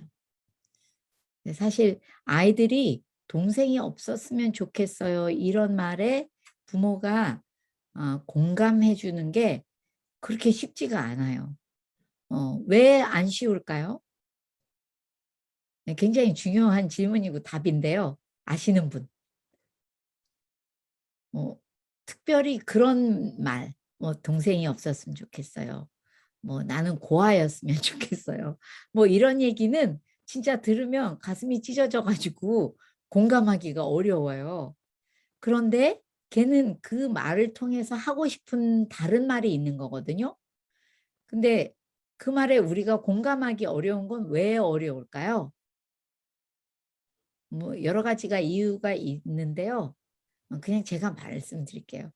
너무 답을 제가 가지고 있어서 그래요. 부모가 해주고 싶은 말에 그 딱 정답이 하나 있어서 그래요. 예를 들면 이런 거죠. 그래도 형제끼리는 그런 말 하면 안 돼. 라는 식의 부모의 머릿속에 해야 하는 말이 딱 정해져 있기 때문에 그러다 보니까 그런 말은 하면 안 된다는 말이 저절로 나가게 돼 있는데 그 말은 부모의 생각이거든요. 근데 부모의 생각을 말하는 거는 들을 차례에서 하면 안 되는 말이죠. 들을 차례에서 할 수 있는 말은 그 아이의 마음을 알아주는 말, 그것만 할 수 있어요. 사실은 그것만 해야 돼요. 이 토마스 고든 박사 얘기는 그 얘기예요. 그것만 할 수 있다. 굉장히 중요한 말입니다. 다시 한번 말씀드릴게요. 오늘 우리는 자녀가 힘들 때 우리 부모는 들을 차례이고 그냥 귀로 들으면서 추임새 이런 거 끄덕끄덕하고 주의 집중해주고 이런 건 할 수 있는데 그것만 계속하면 상대방 자녀나 상대방 배우자가 뭐야 내 얘기를 듣는 거야 안 듣는 거야 이럴 수도 있기 때문에 그냥 듣기만 하는 게 아니라 어느 순간에는 그 상대방 마음을 내가 생각해보고 그 마음이냐고 말하는 거죠. 예를 들어 너 그거 되게 억울하겠다. 엄마 나 너무 억울해. 이럴 수도 있고 야 너 그거 너무 신경질 났겠는데? 그럼 엄마 그런데 신경질은 안 났어. 이렇게 말해도 엄마가 내 마음을 추측해 보려고 노력했다는 것만으로도 그 부모에 대한 감사가 애들한테 굉장히 커요. 예를 들면 이런 거죠. 아까도 엄마 나 쟤가 싫어요. 난 쟤 좀 없었으면 좋겠어. 이러면 내가 하고 싶은 말이 제일 먼저 뇌에서 떠오르지만 아니야. 문제 소유 가리기. 쟤가 힘들잖아. 내가 들을 차례야. 그러면 듣기도 해야 되지만 그 아이의 마음을 알아주는 말도 듣기에 들어간다니까 내가 마음을 알아줘 봐야지. 무슨 말이 있을까? 너무 단순하게 어구 우리 아들 동생 누구누구가 없었으면 좋겠나 보네. 이렇게 얘기하면요. 애들도요. 다 자기가 깜짝 놀래요. 말해놓고 엄마가 그 마음을 읽어주면 내가 그런 말을 했네. 그러면 애들이 이렇게 말해요. 아니 엄마 꼭 없어져야 되는 건 아니고 난 제가 내 장난감 뺏어가는 게 정말 싫어. 이렇게 말하기 시작하는 거거든요. 그래서 그 마음을 알아주는 말로 들어주는 거예요. 조금 어려운 것도 같지만 부모의 생각을 얘기하는 거는 들어주는 게 아니거든요. 그래서 들어줄 차례에 우리가 아이러니컬하게도 말을 할 때는 상대방 자녀의 마음을 알아주는 말만 할 수 있어요. 그 외의 말은 다음 주나 다다음 주에 배우실 텐데 의사소통의 걸림돌이 됩니다. 도리어 내가 말 막 하는 게 다 하면 안 되는 말이 돼요. 왜? 자녀가 안 힘들 때는요. 야, 뭐 이러면서 애를 부를 때도 야로 불러도 되고 야, 이리 와. 막 이래도 돼요. 서로 문제 없는 영역에서는. 근데 지금 문제가 뭐냐 하면 아까 여러분이 본 그 네모꼴 수영도식에서 맨 위에 자녀가 문제 소유를 해서 마음이 힘들 때는 부모의 생각을 막 얘기하잖아요. 다 걸림돌이 돼요. 그냥 그때는 할 수 있는 말은 걔 마음 알아주는 말만 할 수 있어요. 그렇다면 애들은 우리 엄마 요새 바뀌었어. 우리 아빠 내 편이야. 라는 생각이 들어서 마음에 힘이 자라고 굉장히 자존감이 높은 아이가 되고 자기의 문제를 자기가 해결하는 아이가 되는 신비한 역사가 있게 돼요. 자, 지금부터는 여러분들한테 이게 훈련 과정이 아니기 때문에 제가 예화를 제가 많이 들려드려야 될 것 같아요. 제가 지금도 잊을 수 없는 저희 막내가 한 5살 때 제가 이 PET를 처음 배웠어요. 근데 그때 우리 아이가 하루는 제가 설거지를 하고 있는데 엄마, 엄마 이러고 뒤에서 오고 있어요. 그러니까 제가 이걸 배울 때이기 때문에 정신을 똑바로 차리고 가만히 있어봐. 문제 소유 가리기. 쟤 울고 있지? 문제 소유한 게 쟤지? 그럼 나 들을 차례인데? 그러면 듣기도 해야 되고 저 마음을 알아주는 말은 할 수 있는데 이러면서 제가 일단 주의 기울이기를 하려고 설거지를 놓고 뒤로 돌아서서 5살 배기니까 제가 이렇게 무릎 꿇고 어구 우리 정은이 그러면서 이제 주의 기울이기를 한 다음에 정은이 뭐가 무슨 일이 있나 보네 여기까지 했어요. 그랬더니 언니 엄마 언니가 친구들하고 저 방에 들어갔는데 나도 너무 들어가고 싶은데 문을 안 열어줘 이러는 거예요. 그래서 아이고 언니 친구들이 와서 같이 놀고 싶은데 거기 못 들어가서 속상했구나 라고 걔 마음 알아주는 말을 해줬어요. 그게 제가 태어나 제 자녀의 마음을 알아준 첫 번째 반영적 경청이었어요. 그랬더니 얘가 맞아 엄마 울다가 갑자기 이랬어요. 갑자기 뒤로 돌아서 그러더니 자기 언니 방에 가더니 문을 팡팡팡 두드리면서 문 열란 말이야. 내가 들어가고 싶다고 이랬어요. 그랬더니 그 안에서 친구들이 저희 큰아이 친구들이 야, 문 좀 열어줘. 시끄러워서 문 열어주는 게 낫겠다. 막 이래가지고 걔가 드디어 그 안에 입성을 했어.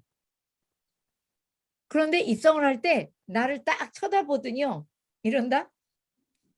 웃고 들어가는 거야. 저는 그때 지금도 그때가 너무 생각이 나면 제가 이렇게 딱 정지 화면이 됐던 것 같아요. 왜냐하면 이게 뭐냐? 반영적 경청, 적극적 경청이 이렇게 좋은 거야? 제가 처음 쓰고 저도 놀랐어요. 제가 딴 날 같으면 울지 마, 울지 마 이렇게 내 생각을 얘기했을 텐데 울지 마가 아니라 문제 소유 가리기를 한 다음에 얘한테 마음 알아주는 반영적 경청, 적극적 경청을 해야 된다 생각해서 우리 정은이가 언니 방에 들어가고 싶구나. 못 들어가서 속상하겠다. 그랬더니 맞다고 으앙 한번 하더니 갑자기 뚝 붙이더니 예? 탁 하더니 로봇같이 약간 움직이더라고요. 이게 이성이 돌아오는 시간이에요. 그게 조금 이따 설명해 드릴 건데요. 가더니 막 언니 방문을 꽝꽝 두들기더니 내가 들어가고 싶단 말이야. 그 말은 안 해봤잖아 여태까지. 괜히 울기만 했지. 그랬더니 언니들이 시끄럽다고 문 열어줘서 들어가면서 나를 보더니 씩 웃고 들어가는 거 있죠. 이게 제가 잊혀지지가 않아요. 그때 제가 딴 날하고 똑같이 울지 마. 언니 친구들은 자기네들끼리만 놀고 싶잖아. 뭐 이런 이상한 제 생각을 얘기했으면 제 막내는 저를 안 좋아하는 또 하나의 사건이 됐을 거예요. 왜? 우리 엄마는 내 맘도 모르고 맨날 자기 얘기만 한다. 이렇게 생각을 했겠죠.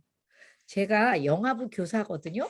그래서 요새는 오프라인이 잘 안 되지만 오프라인일 때 이 반영적 경청을 해서 정말 신기한 일이 한 번 있었어요.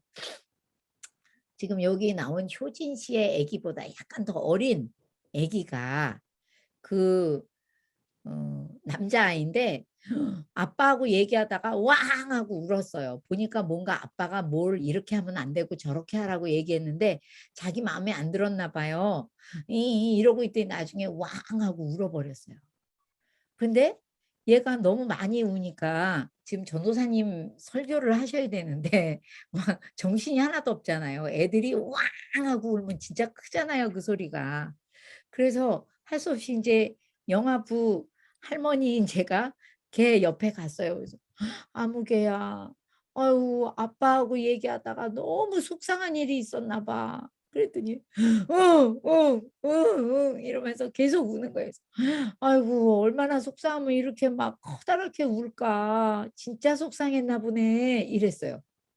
그런데 걔가 우리 막내딸하고 비슷했어. 네, 응. 그랬다 또 응. 막 자기 엄마 아빠한테 반말하듯이 저한테 응. 그랬다가 막 계속 울더니 갑자기 했더니 자기 아빠한테 가는 거예요. 그랬더니 갑자기 그 아빠가 맨 앞줄에 앉아 계셨는데 아빠 다리 위에 발을 집어넣고 그 안에 쑥 앉아서 내가 무슨 일이 있었냐는 듯이 예배를 드리기 시작하는 거예요. 그래서 제가 그럴 때마다 너무 놀래요. 걔한테 고만 울고 제자리에 가라고 얘기하지 않았어요. 그거는 제가 말할 차례에 하는 말이거든요. 그거는 정확히 말하면 토마스 고든 박사에 의하면 그건 틀린 말이야. 근데 저는 문제 소유 가리기를 했고 들을 차례니까 우는 거를 잘 들었고 그 다음에는 마음 알아주는 반영적 경청을 했을 뿐이에요. 정확히 모르니까 뭔가 아빠하고 얘기하다가 어구 우리 아무개가 속상한 일이 있었나 보다.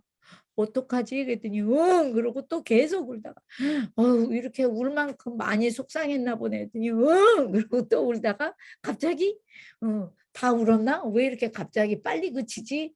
그치더니 그냥 아무 일도 없다는 듯이 아빠 자리에 가서 앉았어요. 그때 그 집 아빠가 저한테 이 부모학교 강의를 그 다음에 들으셨어요. 그리고 나서 하는 말이 나는 정말 선생님한테 가서 우리 아들이 왜 뚝하고 왔는지 정말 그게 궁금했는데 배워보니까 쉽네요. 애 마음만 알아줘도 애가 뭔가 마음이 가라앉네요. 이렇게 얘기하셨거든요. 근데 진짜 우리가 아이들이 울고 불고 할 때마다 우리는 우리 생각을 얘기하는 거를 스톱! 잠깐! 지금 누가 힘들지로 바꾸셔야지 돼요. 이 입이 버릇이 돼 갖고요. 그냥 그렇게 말하게 되는데 스탑! 잠깐! 지금 누가 힘들지? 자녀가 힘들다면 난 말할 차례가 아니야. 들을 차례라서 할 수 있는 말이 딱 한 가지 있는데 마음 알아주는 말밖에 할 수가 없어. 반영적 경청. 해보자. 얘 마음이 지금 얘한테 역지사지 해보니까 얘 마음이 어떨까라고 생각해 보는 거죠. 그런데 항상 우리가 하던 말이 있어서 쉽지는 않으실 거예요. 저는 오죽하면 이렇게도 해요. 평소처럼 말해버렸어요. 예를 들어서 야 울지 마. 왜 울어? 이렇게 말했잖아요. 그러면은 이런 적도 많아요. 제가 이거 너무 창피해하는 흑역사인데 제가 처음 PET를 배울 때 이렇게 했어요. 얘들아 미안해. 엄마 다시 할게. 엄마 말 잘못했어. 엄마 다시 할 거야. 그러고서는 이 상태에서는 얼굴 바꾸기가 너무 힘들어. 왜냐하면 지금 제가 여러분들을 뵙고 있으니까 웃는 얼굴이란 말이에요. 근데 애한테 얘기할 땐 이러잖아요. 야 울지 마. 왜 울어? 이러잖아요. 이러다 엄마 말 잘못했어. 엄마 말 다시 할게. 그런 다음에 돌아서 잠깐만 그리고 돌아섰다가 얼굴을 바꿔요. 그러니까 돌아서서 제가 한 짓이 이거야. 바꿔가지고 다시 아이한테 돌아서 아유 우리 정은이 너무 속상했나 보다. 언니 방에 들어가고 싶었어. 뭐 이런 식으로 바꾸는 솔직히 제가 그 아이들 문자로 쪽팔릴 때가 많았어요. 너무 부끄러울 때가 많았어요. 그런데 감사한 거는 제가 그렇게 할 때마다 아이들이 이런 게 생기더라고요. 아, 우리 엄마가 처음부터 저게 잘 되지는 않는데 뭔가 나한테 좋은 말을 해주려고 되게 노력을 하는구나 라는 걸 느꼈대요. 나중에 커서 저희 아이들이 이야기할 때 들어보니까. 정말 그래서 제가 처음에 한 1년 동안은 그 짓을 많이 했어요. 정신없이 다 말해놓고 그때 어떻게 하냐면요. 제가 옛날에 하던 말을 계속 하잖아요. 그럼 우리 애들이 얼굴이 이래져요. 이게 뭐야? 아, 옛날에 하던 거 또 나오네. 그러면 그렇지. 막 이런 얼굴이 또 나와. 그래서 알아요. 그러면은 응? 가만히 있어. 엄마 말 잘못했어. 엄마 말 다시 하고 싶어. 다시 할 거야. 잘못한 거야. 그거 엄마가 한 말 아니야. 다시 할 거야. 그리고 돌아섰다가 얼굴 바꾸고 다시 보여주고. 이 얘기를 했더니 저희 그 PT 강사들도 되게 좋아했어요. 정말 여러분도 한번 해보세요. 아이들이 그렇게 좋아할 수가 없어요. 애들은 엄마 아빠가 뭔가 실수를 했을 때 엄청 행복해 합니다. 왜 행복해 할까요? 엄마 아빠가 맨날 자기네들이 제일 잘난 것처럼 자기네들은 실수 안 하는 것처럼 애들한테만 야단치다가 아빠가 잘못했어. 아빠 다시 할게. 이런 말을 한다. 우리 아빠 이거 뭔 일이지? 근데 뭔가 재밌다. 이거 뭔가 우리 아빠가 좋아지려고 그러는데 이러면서 바뀌기 시작해요. 그리고 더 중요한 건 아이들이 그런 사람이 돼요. 자기의 실수는 빨리 인정하고 상대방의 입장에서 그 사람을 행복하게 해주고 싶어 하는 사람으로 사실 하나님이 제일 원하시는 인간상이죠. 그렇게 바뀌게 됩니다. 그래서 꼭 마음 알아주는 말 한번 해보시고요. 자, 3번을 한번 보실까요? 자, 그 3번에 보면 겉 마음이 아닌 밑 마음 읽기, 느낌의 빙산 이론이라는 그림이 있어요. 이게 뭐냐 하면은요. 사람들이 특별히 우리 아빠 엄마들이 아이들한테 그냥 화를 내거나 짜증을 내거나 이럴 때가 많아요. 그런데 사실은 우리들의 마음도 밑마음이 따로 있다는 거예요. 들여다보면. 근데 그게 어느 정도냐 하면 느낌의 빙산이론이라고 한 이유가요. 빙산이 위에는 빙산의 일각이라는 말이 있듯이 3%인가 밖에 안 나와 있대요. 그 밑에는 전부 다 97% 정도가 바다 그 물 속에 있다고 하잖아요. 그래서 이 빙산이 너무 위험한 거죠. 타이타닉 호처럼 위에는 거의 안 보이는데 밑에는 어마어마한 빙산이 있기 때문에 빙산이 위험하다고 하듯이 우리의 감정도 겉으로는 진짜 짜증나. 정말 화가 나서 못 살겠어. 이렇게밖에 얘기 안 하지만 그 밑에는 이렇게 다양한 감정이 있다는 거예요. 그런데 이거를 다시 표현하면 이런 거예요. 그 그림을 보면서 얘기할게요. 슬퍼도 화가 나고 누군가를 미워해도 화가 나고 억울해도 화가 나고 당황을 해도 화가 나고 절망을 해도 화가 나고요. 상처를 받아도 화가 나고요. 외로워도 화가 나고 두려워도 화가 나요. 신기하죠? 좌절을 해도 화가 나요. 겉으로 보면 저 인간은 왜 저렇게 화를 잘 내? 화내는 사람인가 봐 라고 볼 수가 있는데요. 알고 보면 그 밑에 이런 구체적인 감정들이 있을 때 우리가 화를 내거나 짜증을 낸다는 걸 알 수 있어요. 그래서 우리가 상대방 마음을 알아줄 때 자녀의 마음을 알아주거나 배우자의 마음을 알아줄 때 야, 너 화났구나 이러면은 그래 나 화났어 이러면서 화가 더 나요. 그런데 신기하게도 너 너무 억울했겠다 이러면 갑자기 마음이 너무 좋아져. 나 맞아. 나 억울했는데 우리 아빠가 나 억울한지 어떻게 알았지? 신기하다. 근데 내 마음은 왜 이렇게 좋아지지? 그럴 때 한 번이 아니라 한 번 더. 우리 아들 정말 힘들었겠네. 정말 행복해지죠, 그때. 근데 그럴 때 더 이상 얘기를 안 하고 진도가 안 나가면 이런 말은 해도 되죠. 아까 배우신 것 중에 열린 질문. 아구, 근데 우리 아들 뭐 때문에 그렇게 억울했는지 말해줄 수 있겠어? 라고 열린 질문하시면 굉장히 좋아요. 그건 조금 이따 또 배우실 텐데 반영적 경청하신 다음에 말을 잘 안 하면 열린 질문을 세트로 가셔도 좋아요. 근데 여기서 중요한 거는 민마음으로 읽어주셔야 된다는 거예요. 자녀의 마음을 어구 우리 아들 그때 무서웠겠다. 어이구 우리 아들 그때 너무 당황했겠어. 우리 그 아들 그때 굉장히 난처했겠는데 이렇게 콕 집어서 감정을 읽어줄수록 아이는 훨씬 감정이 수그러들면서 너무 좋아. 맞아. 우리 아빠가 저렇게 말하니까 왜 이렇게 내 마음이 좋아지지? 그러면서 좀 이따 배우는 이 도표, 감정의 홍수 이론에서 또 일어나는 일인데요. 아빠가 엄마가 내 마음을 알아줄 때마다 막 이렇게 감정이 너플너플 여기까지 올라왔던 게 뚜껑 열렸다고 하죠. 왜 요새 사람들이 그게 내려가면서 날아갔던 이성이 다시 돌아와. 아까는 너무 힘들어서 이성도 없는 사람 같았었는데 내 마음이 이성이 돌아와요.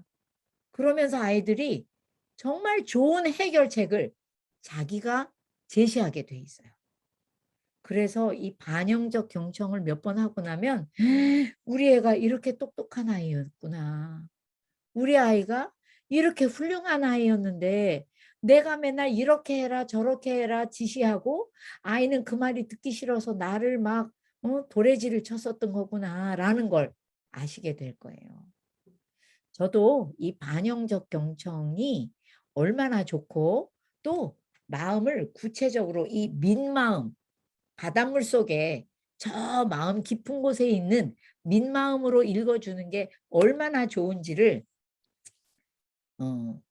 제가 이거를 배운 다음에 남편도 같이 배웠다고 저번에 말씀드렸죠. 남편이 하루는 남편이 목사였으니까요.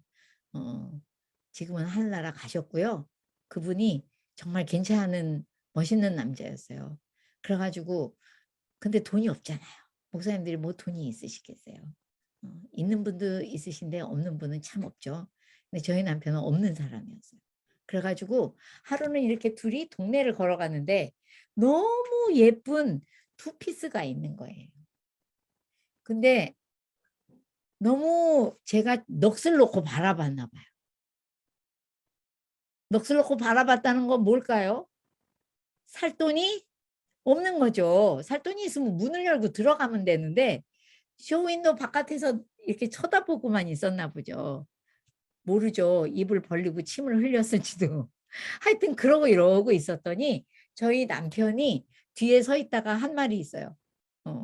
당신 이 옷이 되게 입고 싶은가 보다. 그렇게 말했어요. 물론 감정을 알아준 건 아니지만 제 마음의 상태를 그대로 읽어준 거였어요. 근데 제가 너무 고마운 거예요. 그 사람이 그걸 사줬다 못 사줬다. 못 사줬지. 돈이 없는데요. 그런데 마음을 알아준 게 너무 고마웠어요. 그래서 제가 그날 했던 말이 생각나. 여보, 이거 난 항상 뭐 좋은 게 있으면 고민하고 난 다음에 사니까 내가 고민하고 다시 올 거야. 걱정하지 마. 지금은 아무것도 결정하지 않아도 돼. 이러고 집에 왔어요. 그리고 나중에 하여튼 저희 시어머님이 그걸 사주셨어요. 근데 하여튼 그 얘기에서 하고자 하는 얘기가 뭐냐면 제 남편은 그 옷을 못 사줬어. 근데 저는 그 말이 너무 고마워서 굉장히 마음이 행복해졌다는 거예요. 여러분들이 자녀들에게 이 민마음으로 읽어주면 아이들은요, 엄마가 당장 문제를 해결해 주는 것보다 훨씬 더 큰 고마움이 생긴다는 거, 훨씬 더 마음이 안정된다는 거를 기억하셔야지 돼요.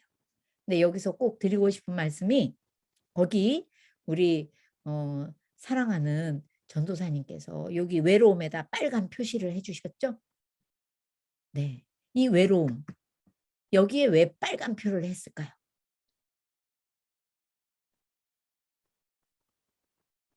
누가 음소거 해제하고 얘기 좀 해보세요. 시간 가요. 네. 자기를 지금 알아주는 사람이 없다라는 거가 많이 느끼는 감정일 것 같은데요. 근데 그 자기를 알아주는 사람이 없다라고 할 때 민마음을 알아주면 아주 많은 위로를 줄 것 같아서요. 반 맞는 말씀이에요. 감사해요. 여러분, 외로움에 빨간 표시를 한 이유는요. 외로운 사람이 제일 화를 크게 냅니다. 우리 아이들 외롭게 두시면 안 돼요. 공부는 많이 하라고 하고 걔가 외롭게 하면서 부모가 외로움을 못 알아챈다? 걔하고 좋은 대화를 하기가 어려워요. 아이들이 너무 외로워요, 요새 애들은. 왜? 마음을 안 알아주잖아요, 엄마들이. 하라는 건 많은데 마음을 안 알아준다니까요.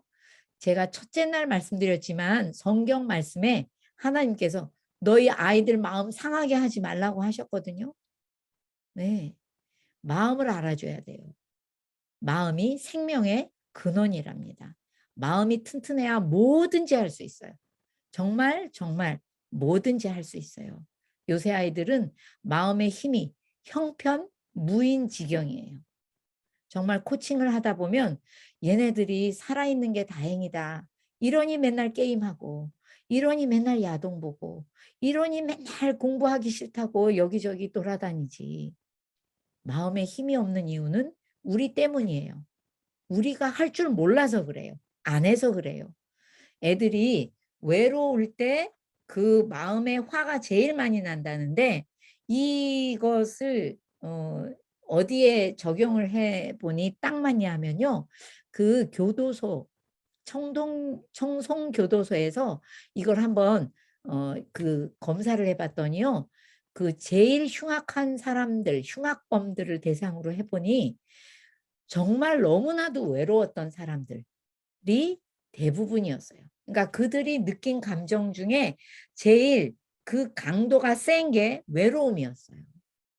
우리 아이들도 사실은 외로울 때 이상한 행동을 제일 많이 해요. 여러분들이 만약에 내 자녀는 왜 이렇게 내 말을 안 듣고 이상한 행동을 많이 할까 싶으시다면 얘 외로운가 보다. 외로움의 처방은 마음 알아주는 거예요. 그거보다 더 좋은 처방은 1도 없습니다. 하나도 없어요. 꼭 마음 알아주시고 그러려면 아마 여러분들이 아이들 감정을 추측하기가 안 하던 일이라 힘드실 수도 있어요. 그런데 아마 해보시면 이야 이런 효과가 있구나라고 아시게 될 겁니다. 자, 그 밑에 참 중요한 게 나오죠. 반영적 경청 때에 일어나는 현상, 감정 용수 이론.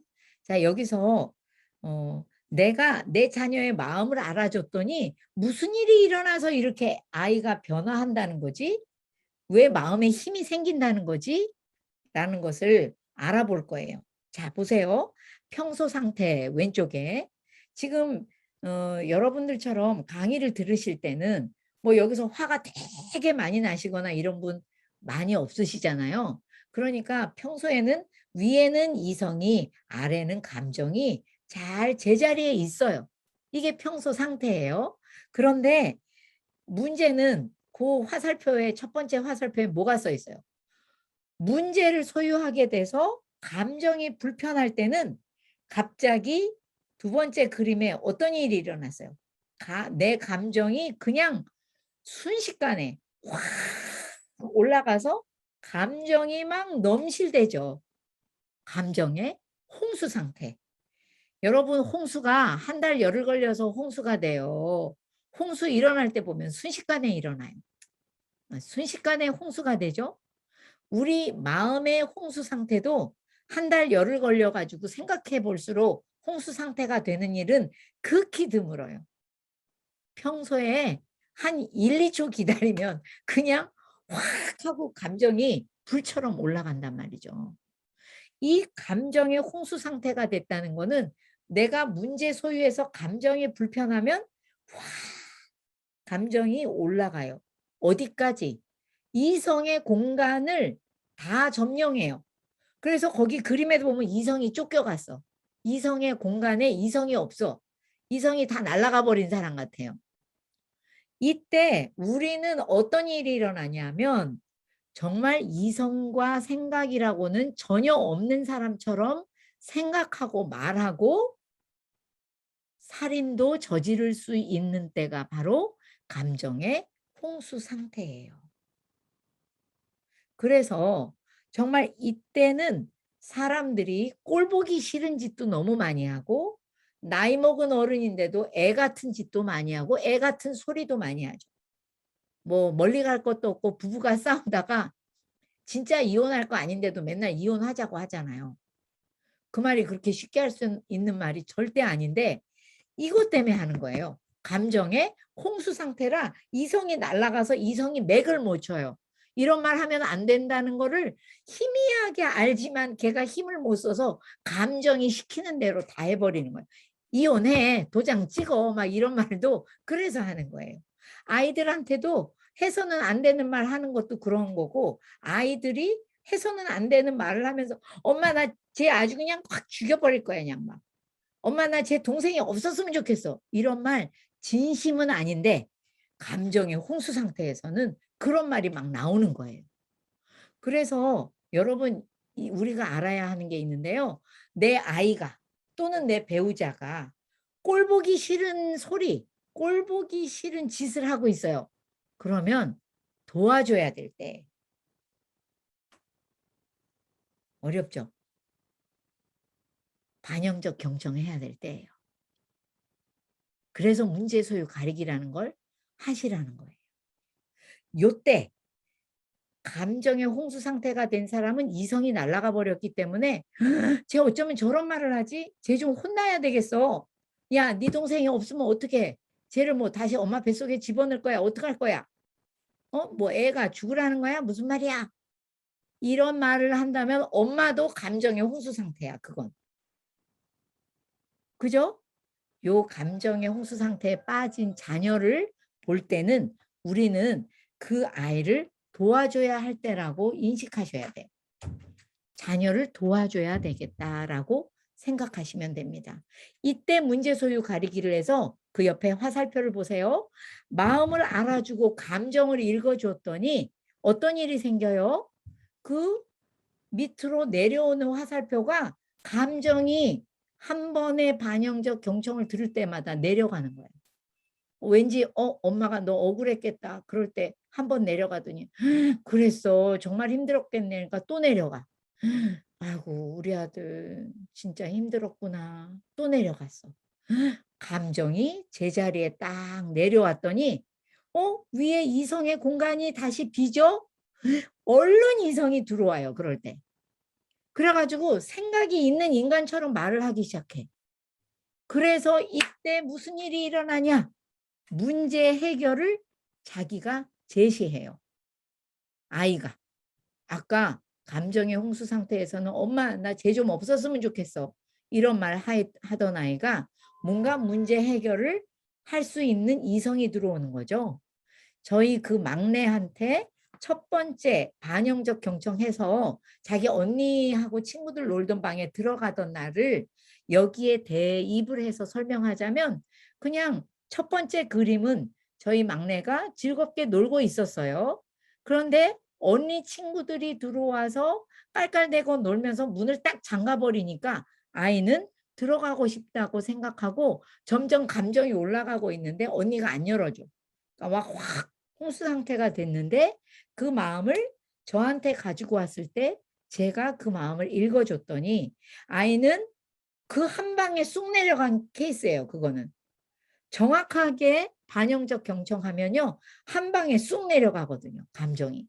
그러니까 울다가 생각해 보니 내가 저 문을 꽝꽝 두들기지도 않고 울기만 했단 말이죠. 그러니까 다시 가서 자기가 문제의 해결을 어떻게 해야 될까 생각하다가 가서 문을 꽝꽝 두들기면서 문 열어. 내가 들어가고 싶단 말이야.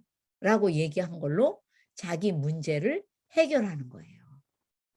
사실은 이런 일은 너무너무 많아요. 그래서 여러분들이 반영적 경청을 하면 아이들은 문제 해결력이 급 상승합니다. 제가 이걸 알게 된 것이 저희 막내한테 반영적 경청을 자주 해줬더니요. 얘는 꼭 마지막에 자기가 문제 해결을 제시하는 일들이 있는 거예요. 그래서 저도 깜짝 놀랐어요. 제가 한번 다음 주쯤에 제 사례를 한번 읽어 드릴게요. 자, 그 밑에를 보시죠. 반영적 경청에 자세가 나와 있어요. 도대체 반영적 경청은 어떻게 해야 되는 거냐? 1번, 진실돼야 된대요. 이 말은 무슨 말이냐면, 야, 너 너무 힘들겠다. 이렇게 말했는데 속으로는 힘들긴 네가 뭐가 힘들어. 이런 생각이 있으면서 말만 하면 어떨까요? 제 생각은 그래요. 와, 그 엄마가 되게 노력하고 계시다. 그 노력 점수는 드리고 싶어. 그런데 중요한 건 애가 안 속아. 우리 엄마 얼굴을 보니까 내 마음을 전혀 몰라. 그냥 하는 말이네. 영혼이 없다. 이럴 수 있어요. 그래서 내 진심이 생길 때 해주셔야지 돼요. 애가 막 울어요. 근데 나는 화딱지가 나지 도대체 반영적 경청 해주고 싶지 않아. 그럴 땐 조금 쉬시는 게 나아요. 마음에도 없는데 우리 딸 왜 그래요? 힘들었어? 뭐 속상한 일이 있구나. 이게 안 된다고요. 나도 모르게 왜 그래? 이렇게 되게 돼 있거든요. 그래서 반영적 경청, 아이의 마음을 읽어주는 것은 진심이 담겨 있을 때 하시고, 두 번째는 공감은 동감하고 다르다 써놨죠? 그건 뭐냐면 예를 들어서 이런 거예요. 아까 저희 막내의 첫 번째 자기 언니 방에 들어가고 싶어 하는 것에 저는 동감은 안 해. 무슨 말이냐면 나 같으면 그냥 언니 놀라 하고 나는 나 혼자 놀 것 같은데 동감은 안 되는데 걔 마음은 네 마음은 들어가고 싶구나. 그걸 알아주는 것은 공감이에요. 되게 다르죠? 동감은 뭐냐면요. 그 사람의 마음에 들어가서 그 사람의 마음하고 똑같아지는 거예요. 이 사람 마음이 이렇구나. 나도 그래. 이게 동감인데 공감은 그 사람 마음에 들어갔더니 이 사람 마음이 이런 거구나 하고 나는 나오는 거예요. 내가 그 사람하고 똑같이 생각은 하지 않지만 이 사람 마음은 이런 거구나. 우리 딸은 저 방에 엄청 들어가고 싶구나. 아직 어리니까 언니 친구들하고 노는 게 너무 들어가 보고 싶구나라고 걔 마음을 공감하는 거지 나도 꼭 그렇게 생각하는 건 아니에요. 그러니까 공감이라는 것은요. 내가 똑같이 생각할 때만 해줘야 되는 건 아니에요. 나는 아닌데 너는 그런 마음이라는 거지 라는 게 공감이에요. 그 공감을 해주는 게 반영적 경청인 거죠.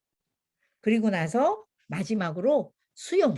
수용은 뭐냐면 이런 거예요.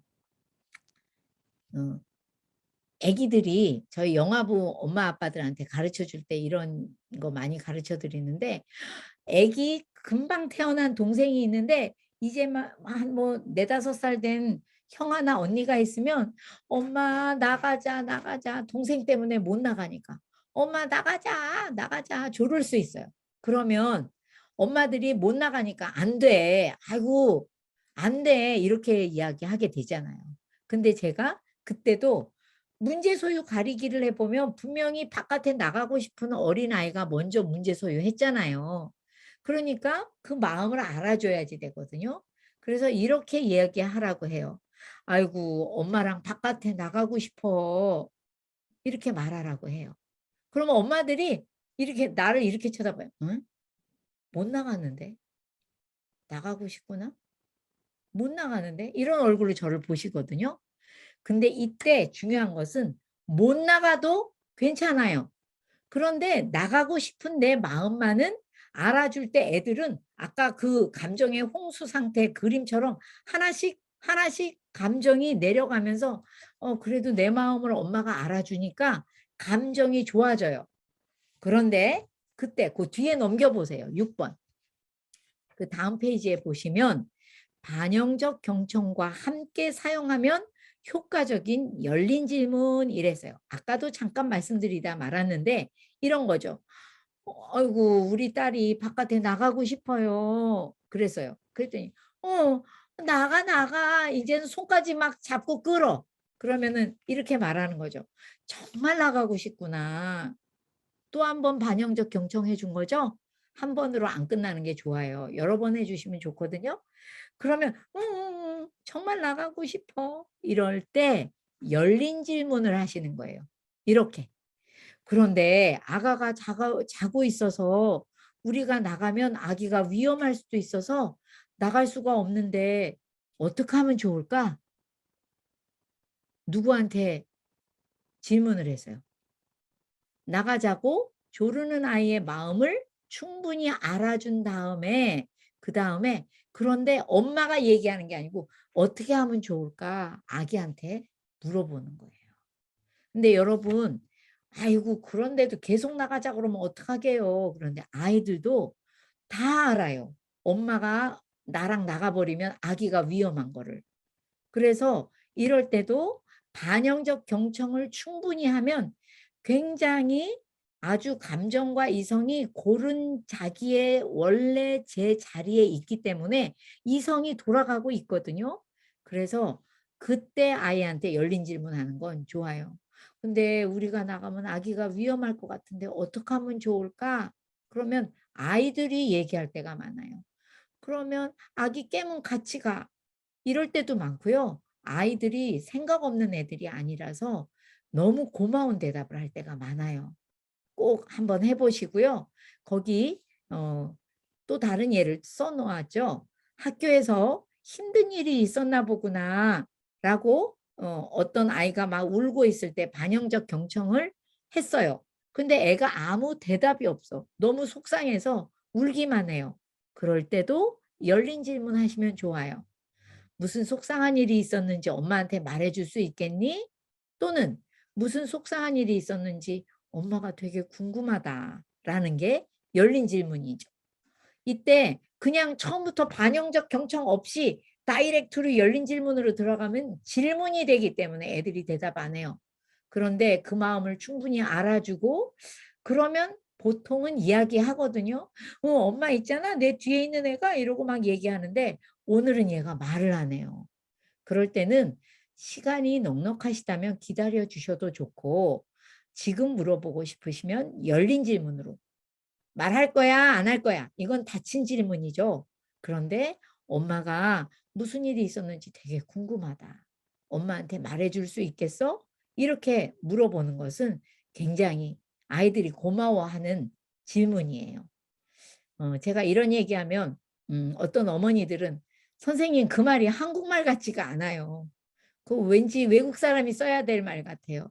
엄마가 너무 궁금한데 말해줄 수 있겠니? 뭐 막 이런 말 너무 어려워요. 이렇게 말씀하시는 분들도 계세요. 굉장히 정중한 말이죠. 우리나라 엄마들이 잘 안 쓰는 말이에요. 근데 이 아이의 마음을 궁금해하는 사람만 쓸 수 있어요. 여러분 그 시간이 다 돼가네요. 마음이 급해지네. 그 코칭을 배우다 보면 우리나라 엄마 아빠의 말이 자녀에 대해서 궁금해하는 게 없다는 걸 알 수 있어요. 다 알고 있다고 생각해요. 그런데 사실은 아이에 대한 호기심이 많으셔야지 좋은 부모가 될 수 있어요. 내가 알고 있다고 생각하는 것이 많은 부모들은 실상은 잘못 알고 있는 것도 굉장히 많다는 것을 알게 돼요. 사실 저한테 상담이나 코칭 받으러 오시는 분들이 늘 하시는 말씀, 우리 어머님, 아버님이 나에 대해서 제일 많이 모르고 있다. 이런 말을 진짜 많이 하세요. 사실이에요. 우리가 알고 있는 게 틀렸을 때가 많거든요. 그래서 그건 내 생각인 거지 실제가 아닌 경우가 많아요. 아이에 대해서 궁금해하는 이런 마음을 있는 사람이 굉장히 코칭형 부모가 되는 거예요. 어구, 우리 아들 지금 기분이 어떤 건지 말해줄 수 있겠어? 근데 이걸 아무 때나 물어보면 안 되고 아이 마음이 조금 편안해졌을 때 반영적 경청을 해서 조금 그래도 얼굴이 편안해졌을 때 엄마가 우리 아들 마음이 어떤지 궁금하네. 이렇게 열린 질문으로 이끌어 간다면 굉장히 좋은 효과가 있을 겁니다. 이럴 때 엄마들이 이렇게 말할 수 있어요. 나는 우리 엄마 아버지한테 그렇게 안 자랐는데 내 새끼 마음만 알아주려니 나 너무 힘들어서 못 해먹겠다. 아직 여기에는 그런 분 안 계세요? 저는 훈련을 하다 보면 그런 분들이 생겨요. 너무 영민하시고 잘 하던 분이 선생님 나 갑자기 반영적 경청 못 하겠어요. 이런 분들이 계세요. 왜요? 되게 힘드신가 보네. 왜 못하시, 어떨 때 하시기가 힘드세요? 이렇게 여쭤봐요. 열린 질문이죠, 저도.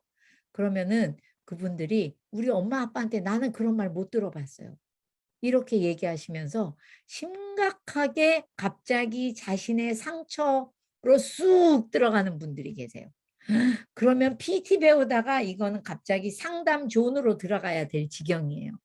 근데 결국 제 결론은 뭐냐면 누군가 대대로 이어오는 부모 자녀 간의 이 잘못된 의사소통을 끊어줘야 되잖아요. 끊을 사람이 한 사람은 필요하잖아요. 우리가 그 사람이 안 되어가지고는 나처럼 내 아이도 또 자라나야 되잖아요.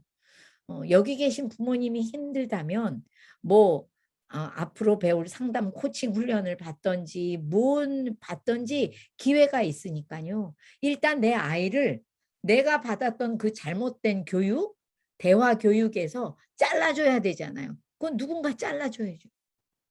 내가 그 사람이 돼야 되지 않겠어요? 귀한 거를 어떻게 공짜로 얻겠습니까? 하나님 앞에서 귀한 자녀로 잘 기르기 위해서는 우리한테 뭔가 내 대대로 이어오던 정말 아이를 귀하게 여기지 않고 하나님의 자녀로 보지 않고 나의 소유물처럼 생각하고 함부로 대하고 함부로 말했던 것 여기서 끊는 사람은 우리가 돼야 된다고 저는 생각해요. 여러분들한테 꼭 도움이 될 일이 제가 도와드릴 수 있는 날이 있을 거다 생각하고 여러분들 조금 힘드셔도 반영적 경청 열심히 하시기 바랍니다. 저희 큰딸이 사모인데요. 저한테 그 얘기를 자주 해요. 엄마는 정말 상처가 많은 집에서 자라셨는데 예수님도 모르는 집에서 다 자라버렸는데 우리한테 상처 없이 키우려고 노력했던 그 수많은 노력을 내가 시집 가니까 알겠어요. 너무 고마워요, 엄마. 그리고 엄마가 너무 기특해요. 그런 얘기를 자주 해주죠. 자주. 근데 정말 저도 지금 생각하니까 많은 노력을 했던 것 같아요. 오늘 맨 끝까지는 못했고요. 요거는 다음 주에 하면 될 것 같고 여러분들한테 들려드리고 싶은 말씀은 요번 주에 숙제가 문제 소유 가리기에서 자녀가 문제 소유했다 생각이 들 때는 반영적 경청해 주시기예요. 그래서 숙제로 제출을 하실 때는 상황을 간단하게 뭐 초등학교 3학년 딸이 귀가하고 있는 상황 한 줄이죠. 그 밑에 아이가 들어오면서 입을 내밀고 발소리를 콱콱 내면서 걸어 들어온다. 자녀 문제 소유. 그 밑에 내가 뭐라고 반영적 경청했다. 한 줄 쓰시고 우리 딸 뭐 속상한 일이 있었나 보다 라고 했으면 그 말 쓰시고 밑에다가 자녀의 반응이 어땠다 라고 또 한 줄 쓰시고 아마 다 써도 5줄밖에 안 될 거예요. 여러분들이 써주시면 여러분도 늘고 또 이 팀이 움직이는데 되게 도움이 될 거다 생각합니다. 그래서 다음 주에 꼭 그렇게 과제해 주시기 바라고요. 한 주 동안도 또 제가 보이지 않는 곳에서 여러분들 일일이 다 알지 못하지만 여러분들을 위해서 이름 불러가면서 기도하고 있어요. 제가 자주 쓰는 말인데요. 물 들어올 때 노저으세요. 여러분들한테 이 PT, 자녀와 정말 좋은 관계를 맺을 수 있는 기술을 안내해 드릴 뿐 아니라 기도해 드릴 때 또 우리 목사님, 전도사님이 기도해 주실 거 아니에요. 물 들어올 때 노를 저으셔서 배를 이동하시기 바랍니다. 은혜의 자리로 이동하시기 바라요. 기도하겠습니다.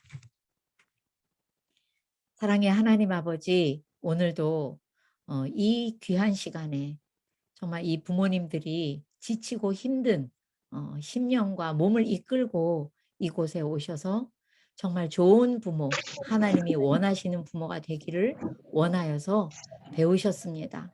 하나님, 일일이 한 사람씩 모두 다 찾아가 주시고 주님께서 손 얹어서 안수하여 주시옵소서.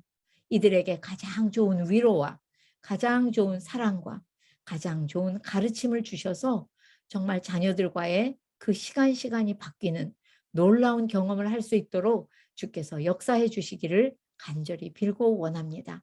주님께서 한 주 동안도 한 사람 한 사람 곁에 계시며 도와주시고 역사하시고 위로하실 줄 믿사옵고 이 모든 말씀을 우리 주 예수님의 이름으로 감사하며 기도드립니다. 아멘.